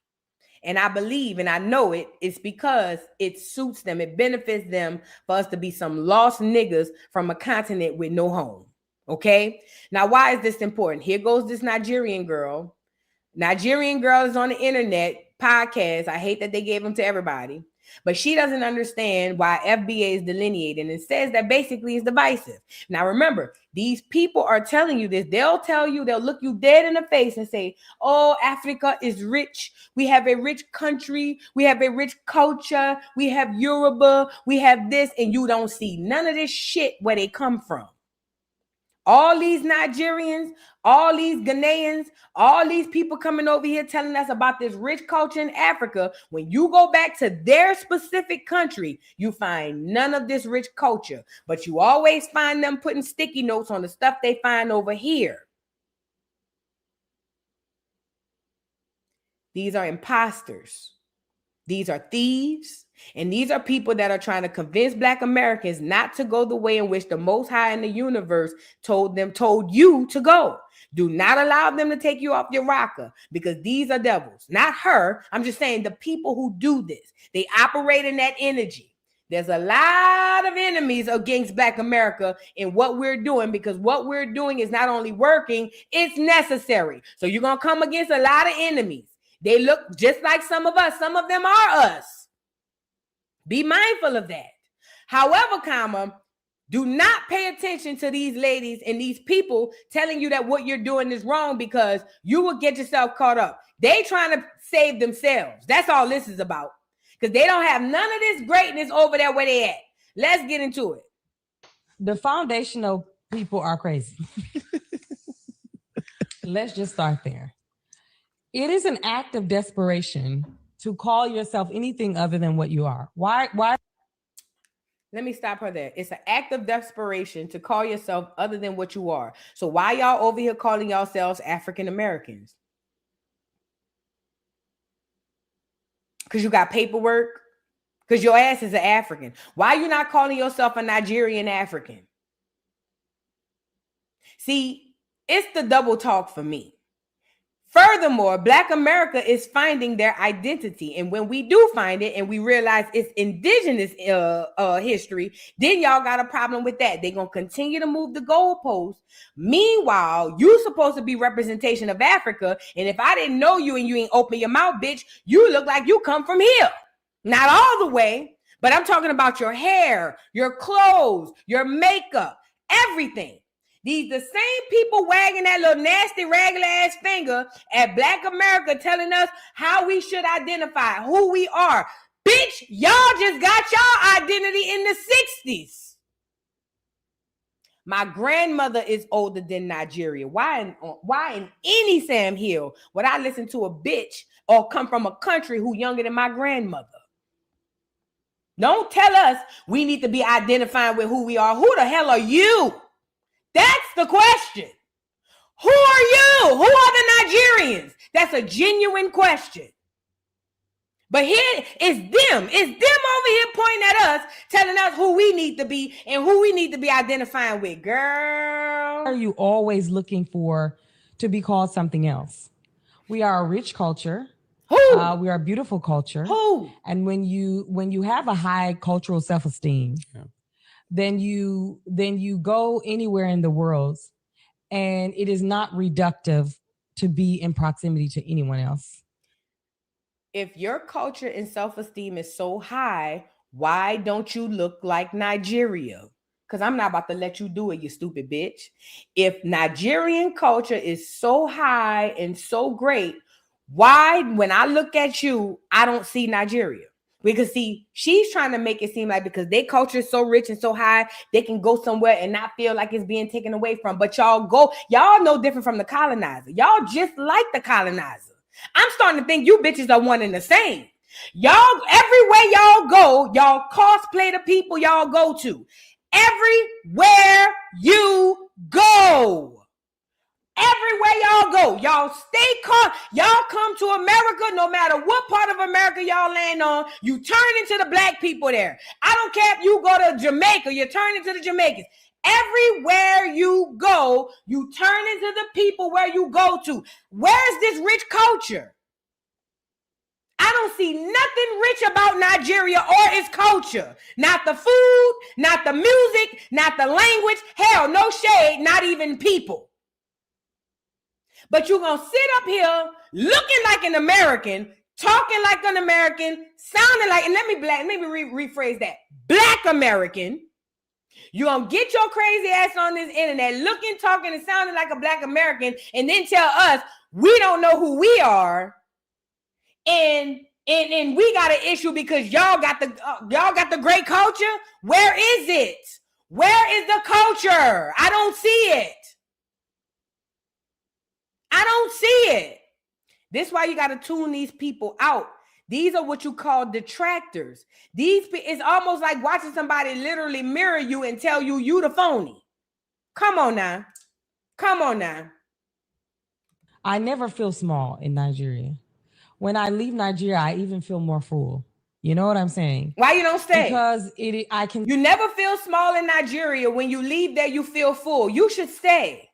Nobody in America wants you here. You could stay. Ain't nobody waiting for you to come back. Stay. None of them want to stay though. None of them want to stay. They all talk about how great Nigeria is, but they the first ones running on the planes. Please miss me with it. It ain't that rich you won't stay. See so many similarities. I can embrace the Nigerian national culture, but also all the ethnicities within it for its each individual beauty. It makes me feel fuller. Yeah. Do you understand? Yeah. And when you have that high, just like cultural self-esteem, right? It just makes it so much easier. So I don't subscribe to this whole foundational Black American, the Hotep, the Sulan, the flag, all this. What's wrong with being African American? Yeah. You know what I'm saying? You're trying to take the African out of it because you're anti-African. No, she wants us to claim African American because that includes her. Look, because we xenophobic. Listen, she wants us to say that we are African American because on paper, when they come from Africa, from Nigeria, and they go get their new status, they'll get to be able to double dip and double dutch in and out of our resources and our benefits. They'll be able to say, I'm African American too. That's the only reason they want you to call yourself African American. That's the only reason. Genealogy is showing people that Africa is nowhere near your lineage. That's a huge problem for them. Because now, if they can't tether on through paperwork, then what? Because it don't matter what I call myself socially. It matters what's on this here paperwork. You see what I'm saying? Whatever I say I am on the internet don't matter. This paperwork here is what matters. And they can't do nothing about this. So then my question would be to you guys, or not even my question. So then my thought would be that that's the reason why you want us to identify as African American so that you can wither your way right on in. But paperwork ain't gonna lie. Y'all are some Johnny come latelys over here looking for somebody to tether to so that you can tether onto so that you can survive. Not gonna do it. It's like parasites. It's like actual freaking parasites that need bacteria to move, to live. It's ridiculous. It's utterly ridiculous. And I'm telling y'all now, genealogy is working. Y'all gonna see so many people coming out with so much to say because they don't want us to be doing this genealogy, because what's happening is genealogy is showing us exactly who we are. We saw Boosie do his genealogy the other day. Look at his brother. I think he's from Memphis. Look at he did his genealogy. What he found, it says Memphis artist Deuce speaks on finding Choctaw Indian ancestry during this off the porch interview. Check it out. Man, I found some paperwork on my ancestors, and man, I found a lot of Choctaw paperwork, like full-blood Choctaw Indians. Okay. You know what I'm saying? And to find out that they were dark-skinned people was like mind-blowing. It's like, okay, I get it now. Yeah. I get it. Now, he from Memphis. And he found through his genealogy Choctaw Indians. Not only were they Indians, they were dark-skinned people. Now, you can go look up any YouTube video, TikTok, Instagram, Twitter video, and look up the Black Indians, and you'll see exactly what it is he's talking about. And what you'll also realize once you're learning and unlearning is that they whitewashed a lot of those Indians in the stories so that you won't ever believe that you have any connection to these people. This is a way of paper genocide and also mental slavery. Never forget it. They don't want you to feel like you have connection to a people that are powerful, because if you do, you might realize you have power and use it. This is what people are finding out when they're doing their genealogy. They're running into more Indians than they will ever run into Africans. And the Africans are losing their minds. But this is how I know that the delineation movement is working. And not only that it's working, it is necessary. Let's get into this, brother. The delineation movement is causing a lot of discomfort in many circles around the world. Not only in America, but on the continent of Africa and in a lot of power centers around the world. You know, the delineators are really creating a lot of confusion, and the effects, the negative effects on, you know, those who are trying to expand their business or their trades or their, you know, worldview to different parts of the world have hit a roadblock, because the delineators have really caused people around the world to take a pause at the invitations and the expansions of, you know, entry into certain parts of the world by the African American people. Now, we have to make it clear that the African Americans are different from the FBAs. And let me tell you the difference. The FBAs are people who claim that they are from here originally. They have nothing to do with Africa. They are not people who have any connection to Africa. And so they want nothing to do with Africa. They go, you know, a step further by insulting Africans and demeaning Africans and, you know, describing African. Before we let him finish, let me kind of go off, talk a little bit about what he said. He's talking about how delineation is happening all over the world. I told y'all it's spiritual and it's biblical. It's not just happening in America. People are delineating all over the world. And what he's saying is it's affecting those settlers, those nomads, like them Nigerians, and not all, but like a lot of them people going around to all of these Western countries and just settling in, infiltrating and all of that stuff into their cultures. What it's doing is it's upsetting their rhythm. Because they were taught and told through all of these years that they're going to have opportunity to do X, Y, and Z. You can go here, become here. You can go there and get that. And now all of this is going up in smoke because delineation is happening. You're not able to eat the way you thought you was going to eat because we are waking up. And I don't care how any of these foreigners feel, because if any of us went to any of these countries, they would literally behead us. But again, here it is. We supposed to feel away because they experiencing some levels of discomfort.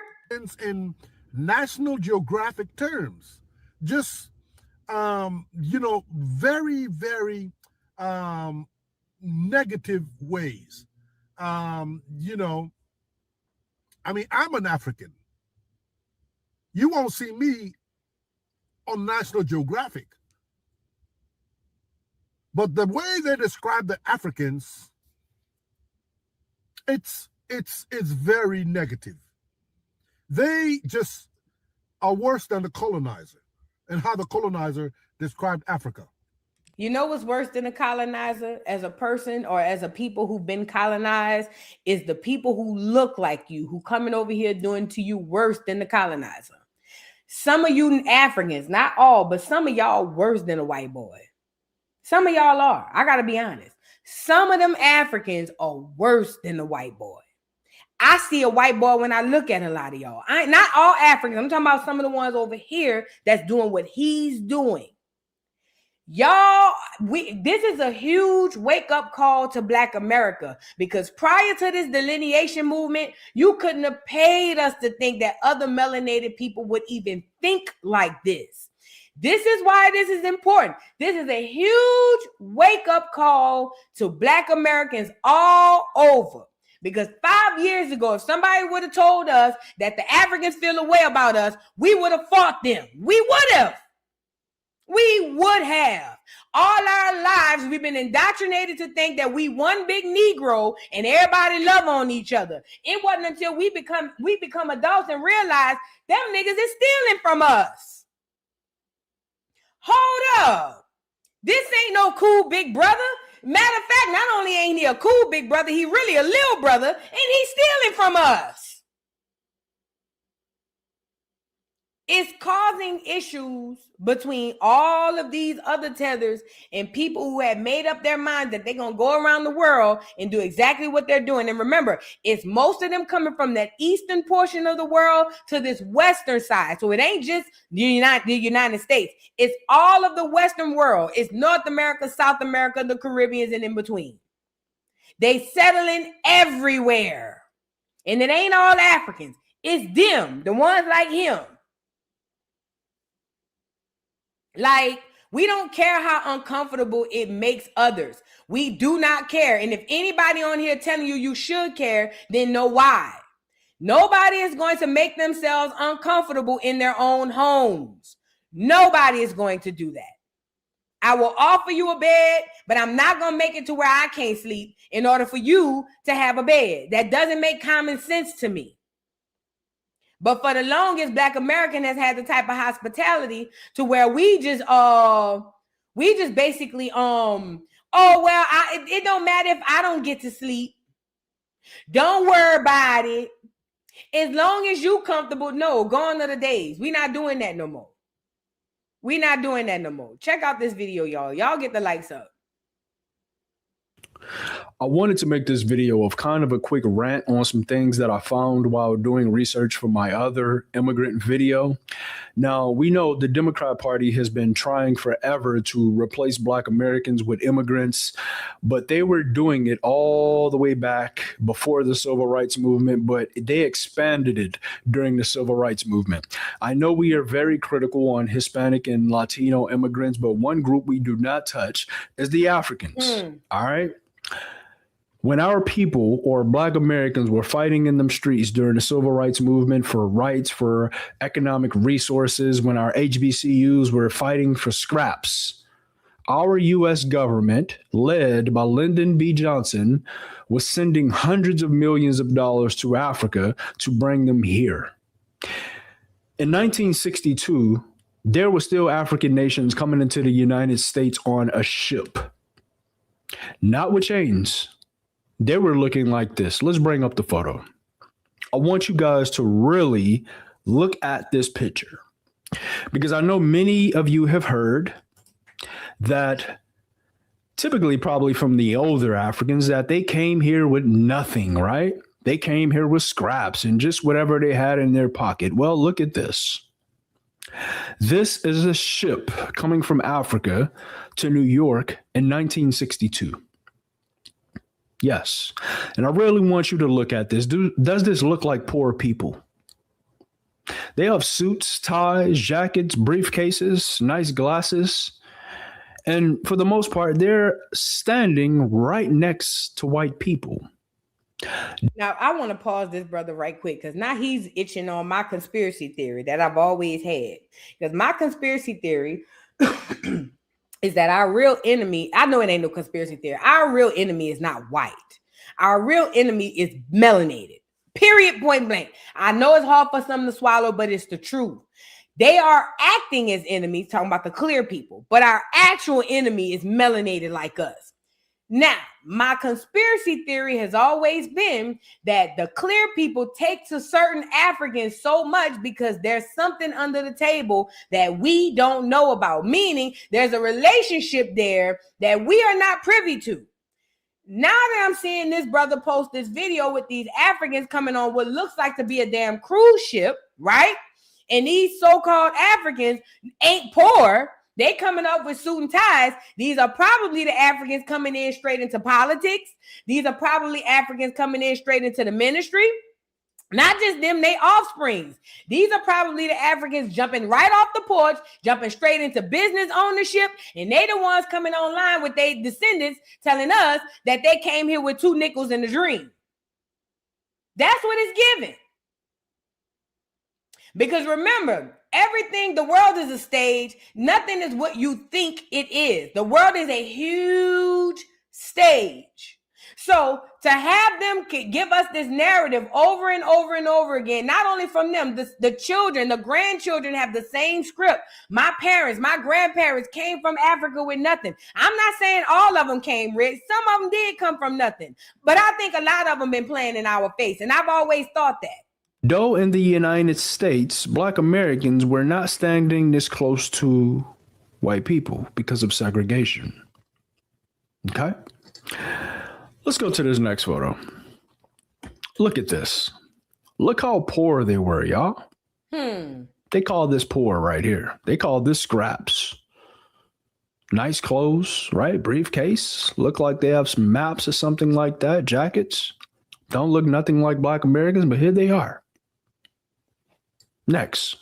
You know what that remind me of? Y'all remember when Muhammad Ali, put a 3 in the chat.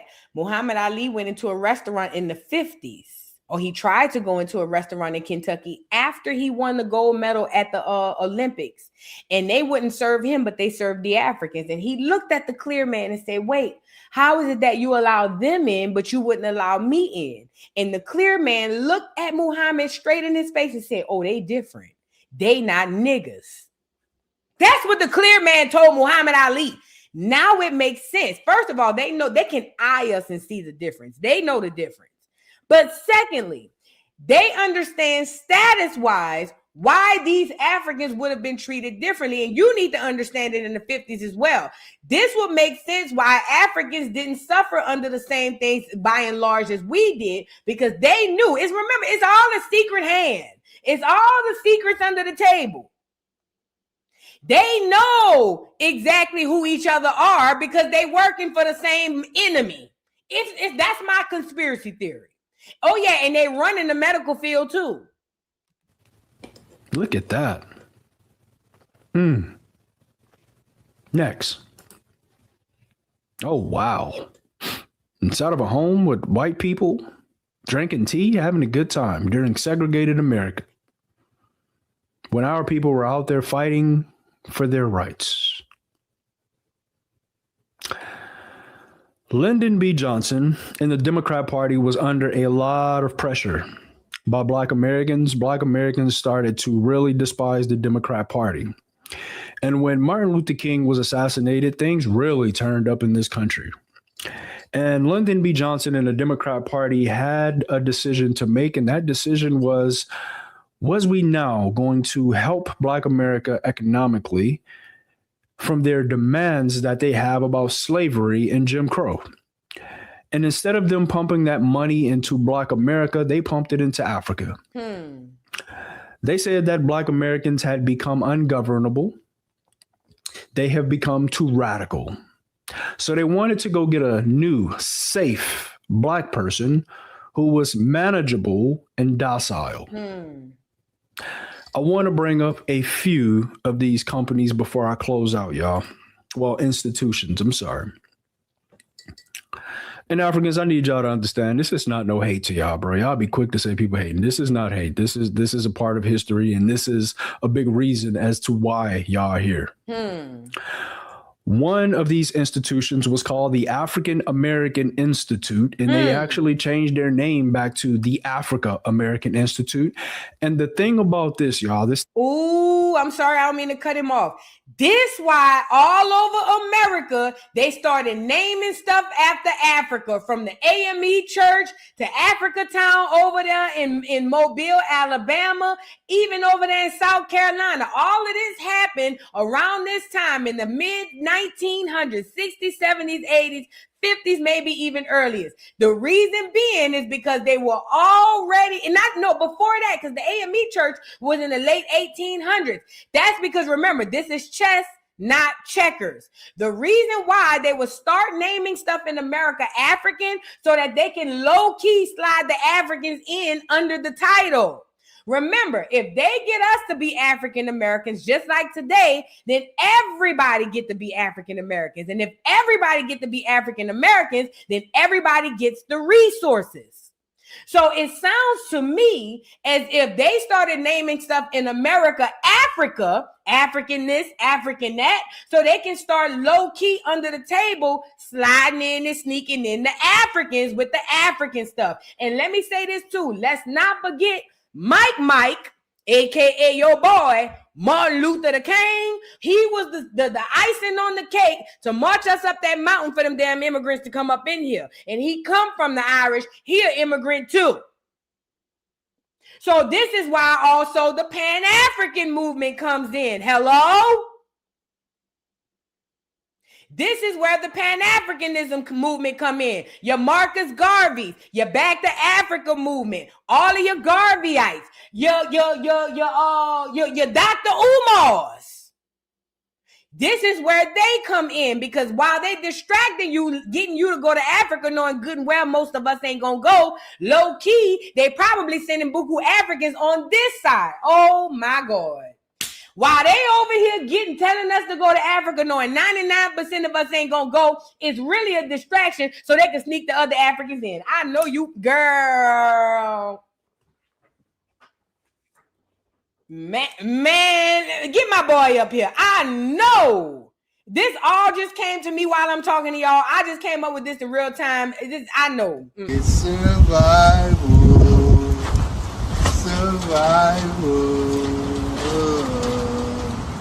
I guess somebody lied. Smells like somebody lied. It was all a lie. Guys, it was all a lie. She lied. Bro.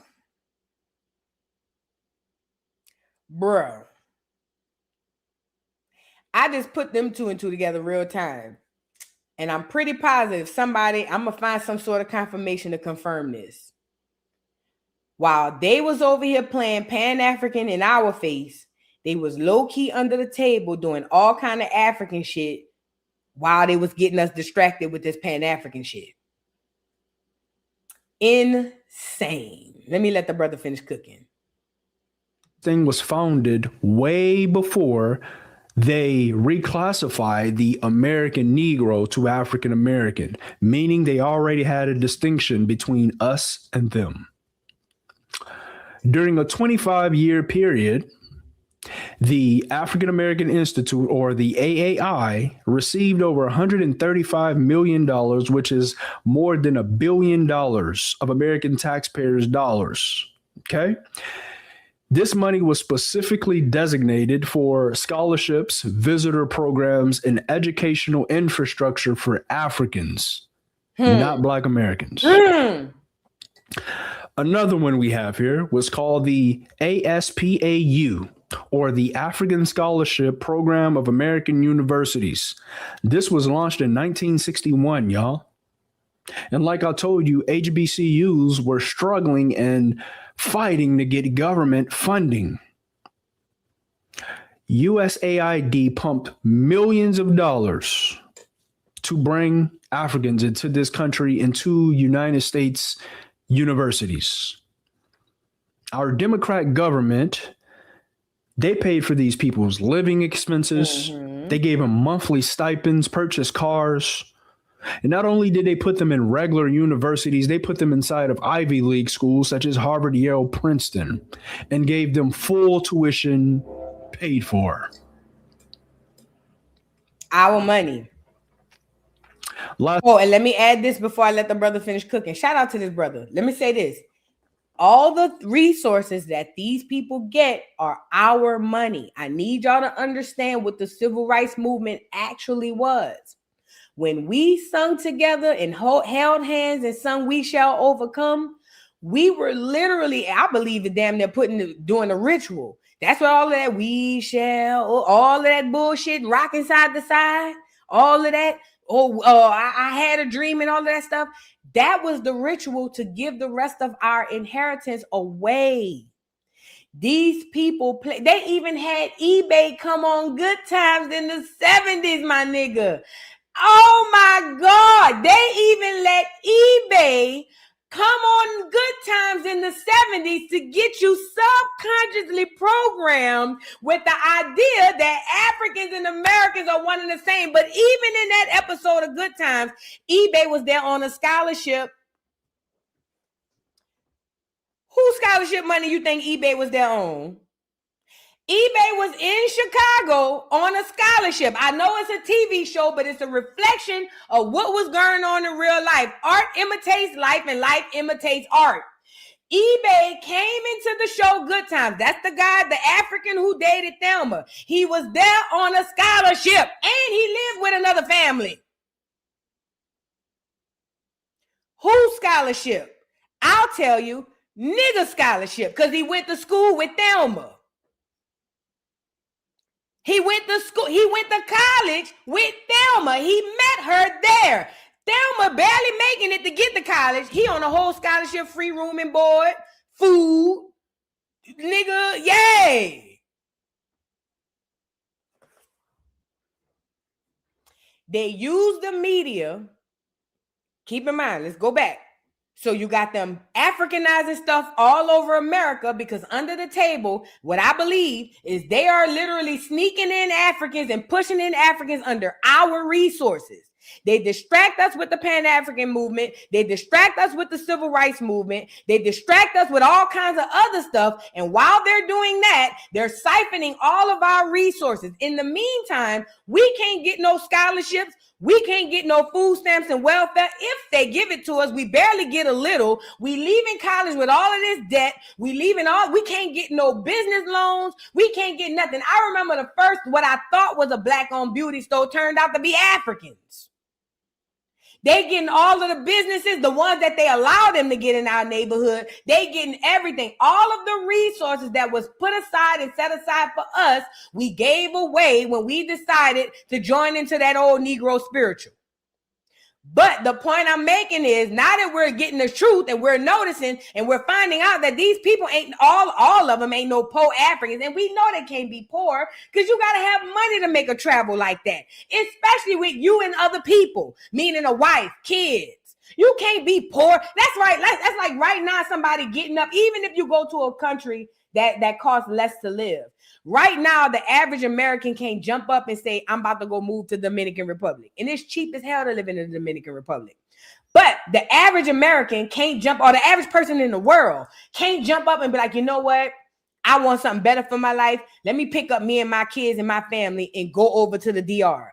You got to have money, plan, intelligence, and sometimes even connections to make a move like that. So these Africans that's coming over here with these 15 cents in their pocket, it gotta be a lie. It can't be true unless these niggas hitchhiking on a boat. It cannot be true. It's impossible, y'all. Bruh, this truth is crazy. That's what I have here.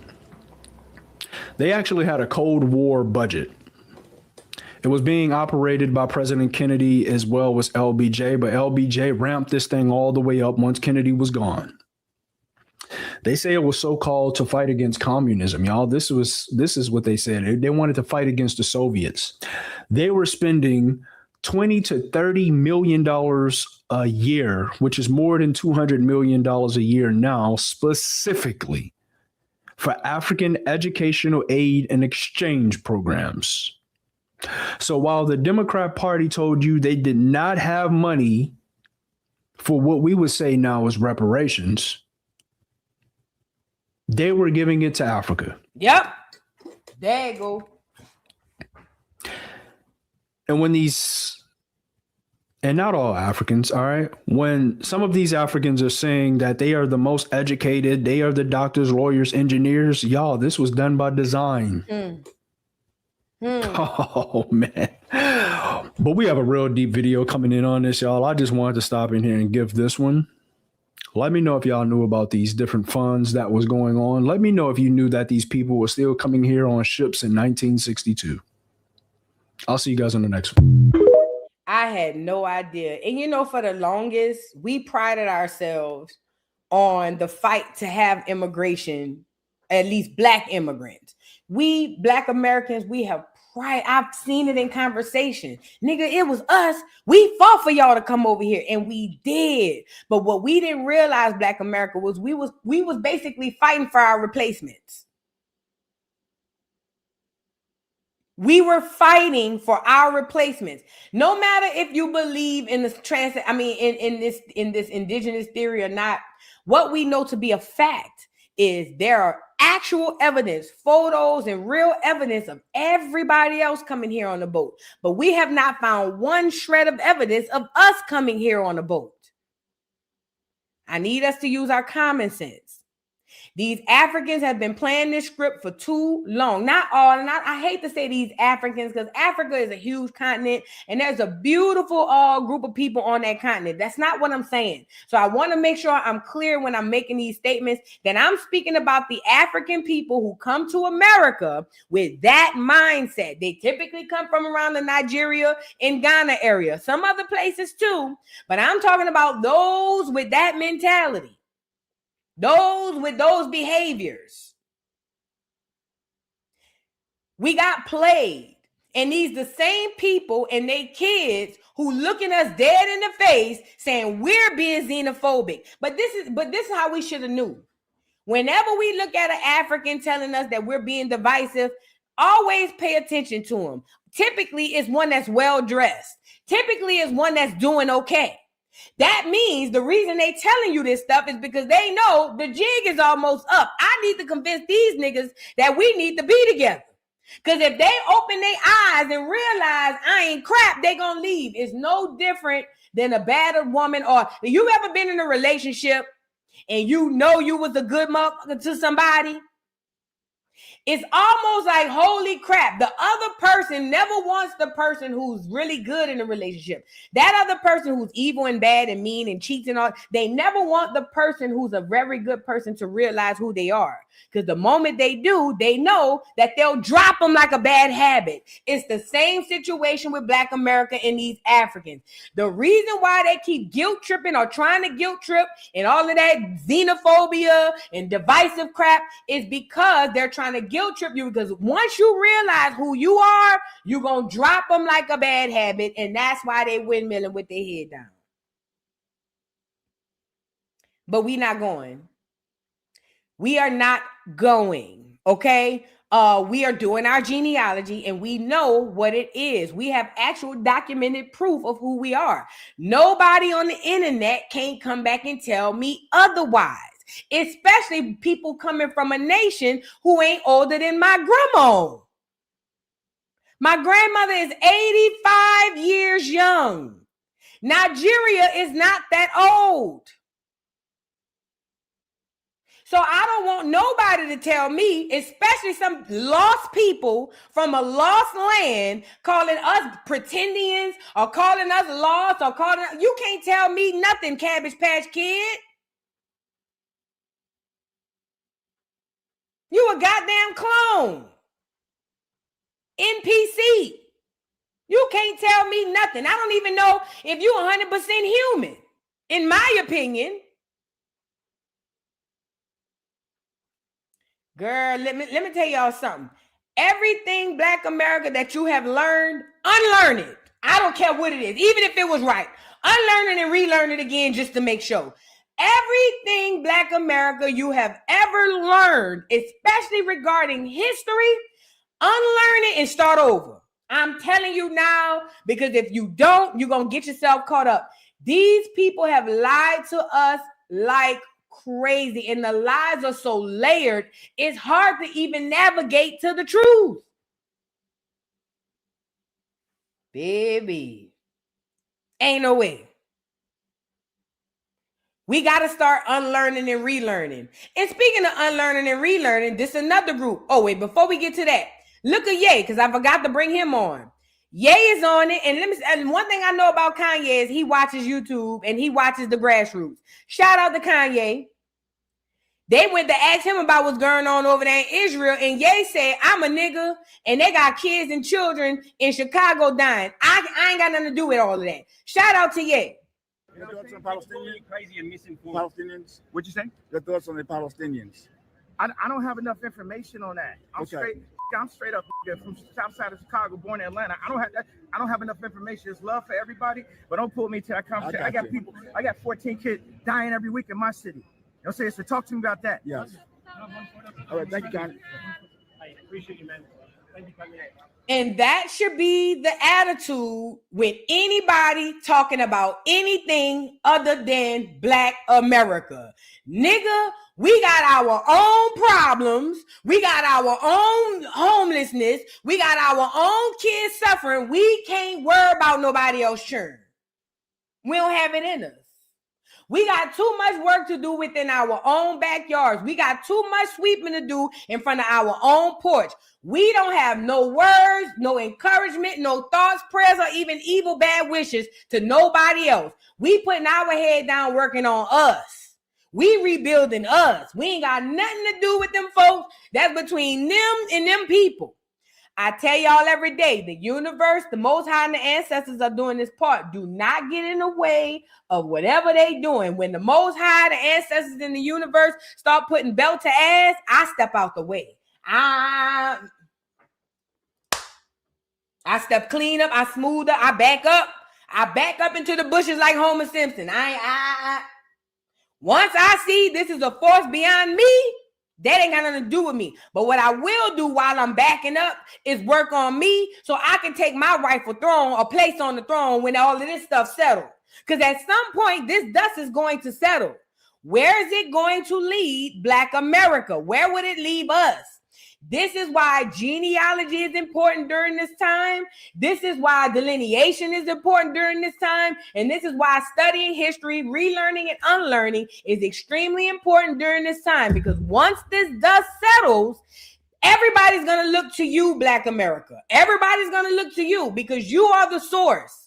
You are the direct source to the Most High God. No other group of people have this direct source to him the way that you do. No other melanated or non-melanated group of people have the direct line. It's almost like everybody else got to make an appointment. You can walk straight through the door. And that's not just with the Most High God. That's with the universe. That's with the ancestors. That's with the angels. That's with everything. You got to utilize that.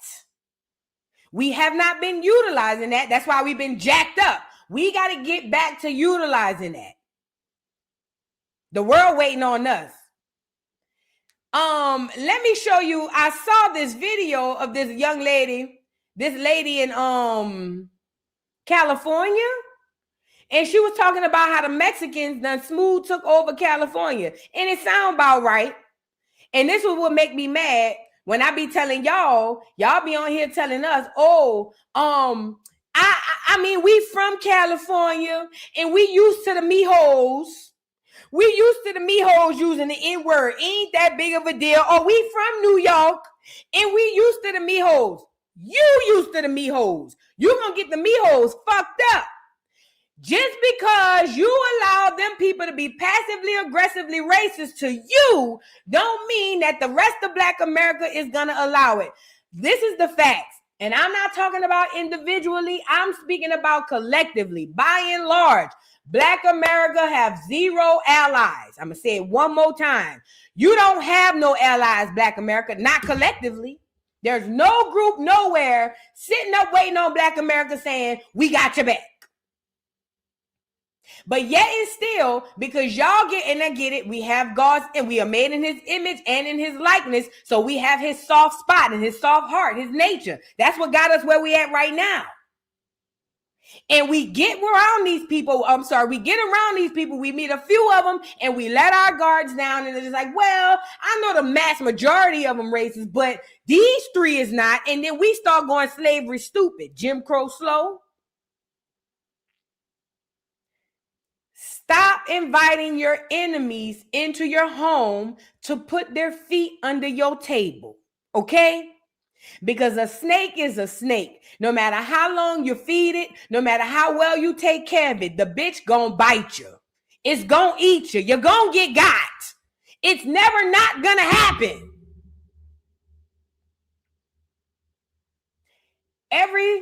I've never grown up around Hispanics. But every person that I know from Florida, the West Coast or the East Coast, or anywhere who grew up around Hispanics, even in Texas, they've always told us about how segregated the Hispanic community is. Not only how segregated the Hispanic community is, but how prejudiced, how racist, how they don't even be letting niggas come around there. Every single, and I'm not from there, so somebody drop down in the comments. Every single black person I know that grew up around Hispanics tell us the story about how you can't date their girls, how you can't go in their neighborhoods, how you might be cool with one or two of them, but every single one of y'all say that. So then my question to y'all, and I just asked y'all, why do y'all be okay with them using racist terms toward you when you know how they really feel? You know how they really feel. Even if your friend, your so-called friend, may not specifically feel like that, he cut from the cloth where they do. I'm sorry. If a snake have a baby and this baby is a nice snake, you think I'ma just trust that I can feed it and it ain't gonna eat me?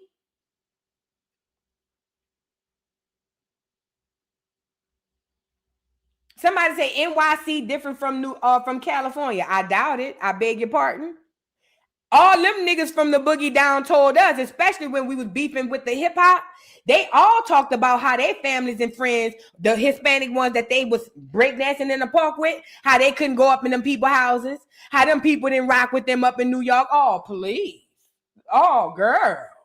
No, they not. Them conquistadors, the same over there in New York, not all. But them conquistadors, the same over there in New York as they are in California. You know why I know? Because I know where they come from. I know what their mindset is. I know how they rock. I know where they blood come from. You see what I'm saying? So even if they could, and I'm saying this to say all Hispanic people aren't racist. All Hispanic people on the East Coast, West Coast, and in California or Texas are not racist. That's not what I'm saying. They have some really good Hispanic people. But even those, if they wouldn't admit that the mass majority of them don't rock with niggas, then I know they ain't a good person. It's the same ideology I asked y'all about when I asked Black America why you accept Nigerians as allies when their ancestors sold us. I would ask Black America, these Hispanics, where they come from, they do not like dark-skinned Hispanics. The Hispanic people who look like me, they are extremely racist too, some even worse than the colonizer here in America.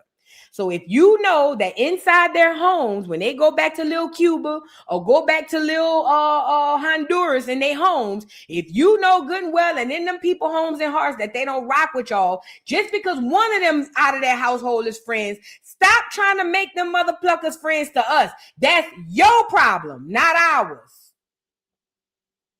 Let's get into this lady talking about the Hispanics in California.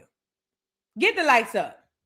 This is motherfucking California, aka baby Mexico. The jobs is hemmed up. The people at the jobs, the secretaries, the managers, the hiring managers, every fucking store I go into is Mexicans in there. It's no blacks, it's no whites. So stop telling me to go out and find a fucking job.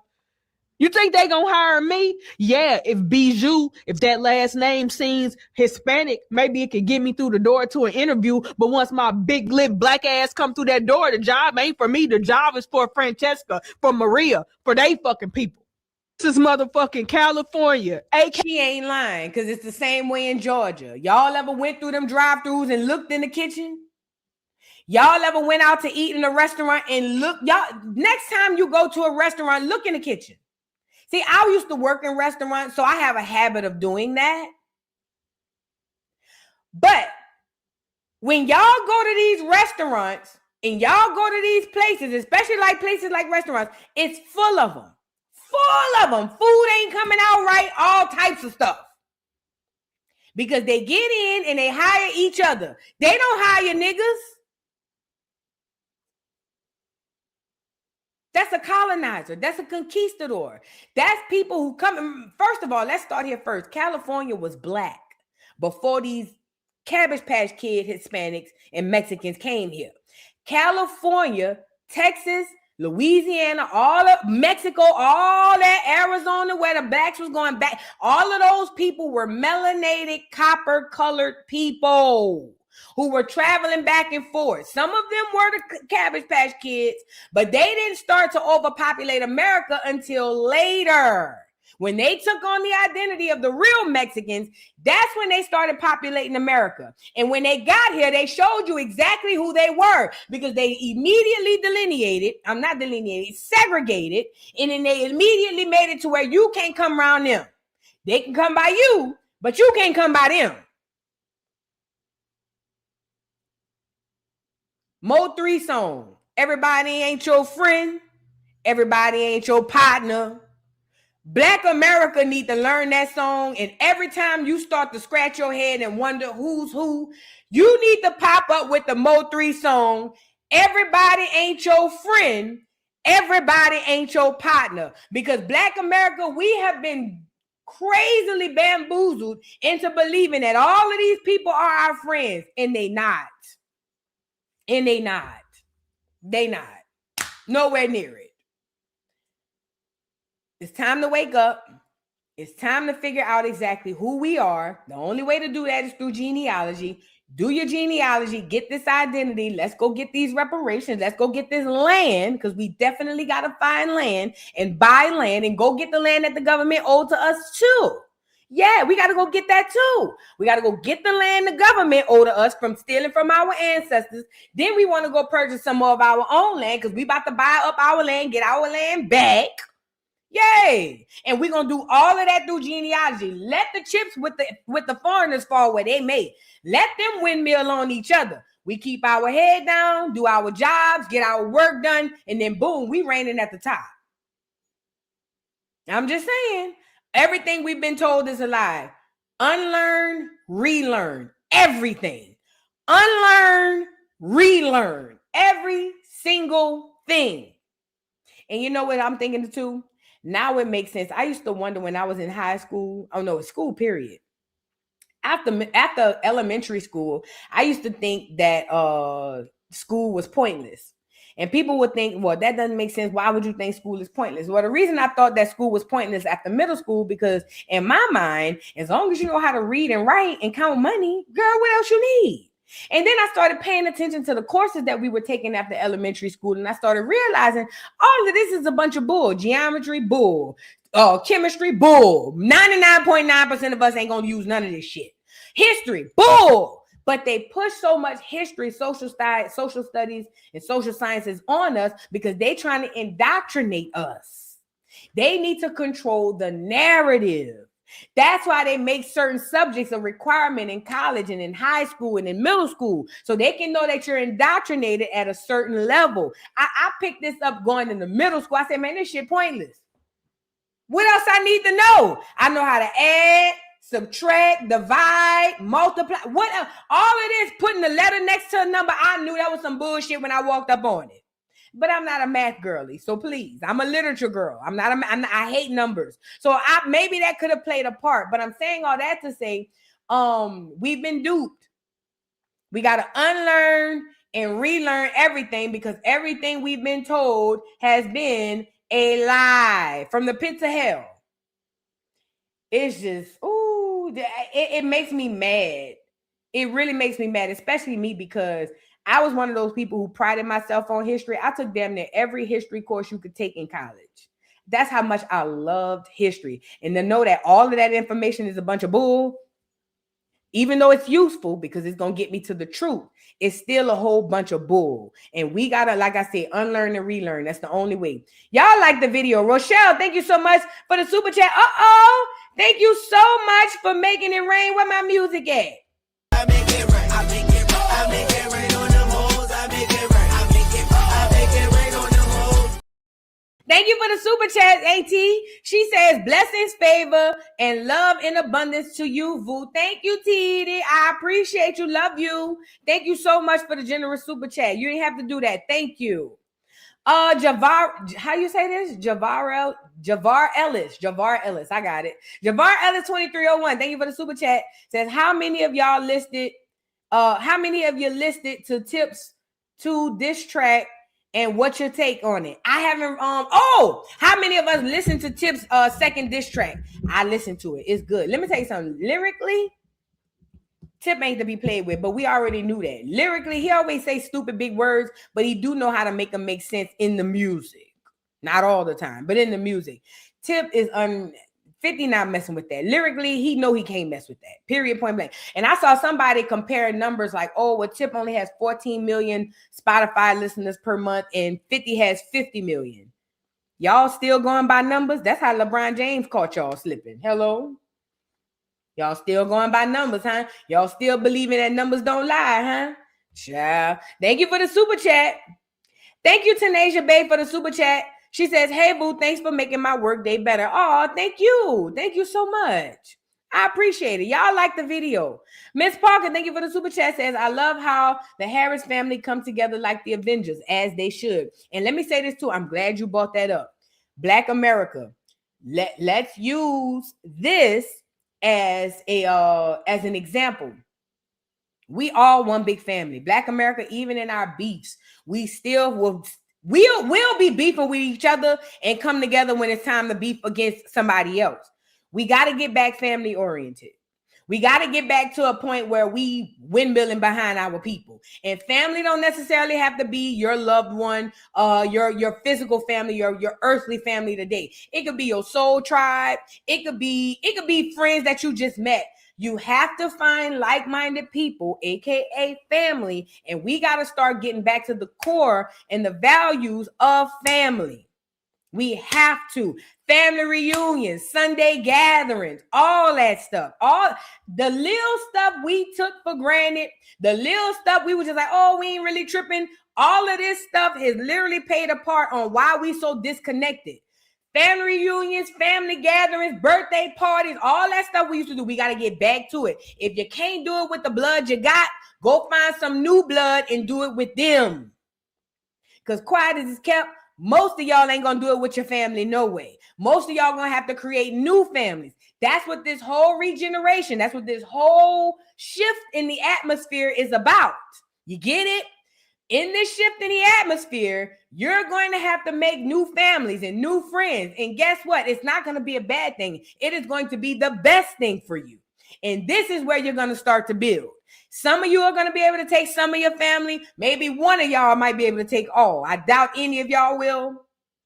You feel what I'm saying? But you may be able to take some of your family. But the fact of the matter is, you're going to build a new family. The Most High, once you vibrate at that high level energy, he's going to put the right people on your path. And y'all going to meet up. And it's going to be like, girl, I feel like I know you forever. You my best friend. Or, oh, I've only been dating you for 3 months, but I feel like I've been knowing you. You get it?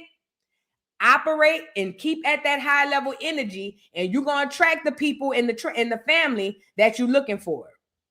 Archive T, thank you so much for the super chat. Says, I was thinking a few days ago that the movie Us was about them replacing us. Ooh, I ain't think about that. I'm gonna have to go rewatch it. Thank you for putting that on my mind. Thank you, Archive T. Thank you for the super chat, Miss Kyra 24. I appreciate you. And thank you again for the super chat. She says, boo, thank you for this content. I'm unlearning what I was taught thanks to you. And I'm so grateful for these lessons. My heart breaks at the truth. Listen, who you telling? Who you telling, girl? Listen, when I started realizing that this a lie, that's a lie, I'm like, now I've become numb to it. And I'm not numb because I still see some stuff and be like, what? But I've become more numb and able to handle it because I'm starting to realize, I guess I'm more or less walking around glass half empty instead of half full when it comes to history. I'm not assuming the best, and I'm not hoping for the best when I come across history. Honestly, I go in with whatever I see, and then honestly, I'm already going in with this is probably a lie. And typically when I do that, it's probably a lie. It's crazy. But yeah, it'll blow your mind. Thank you for the super chat, Mr. Rodriguez 6747. Thank you so much. And thank you for the super chat, Miss Educated 409. Thank you for the super chat. Cosmic Neuro Melanated Star Soul. Thank you for the super chat. Says, I don't trust no clears of no nation. Hashtag babe. Hashtag acorn. Facts. I don't trust nobody outside the nigga nation. I ain't gonna lie.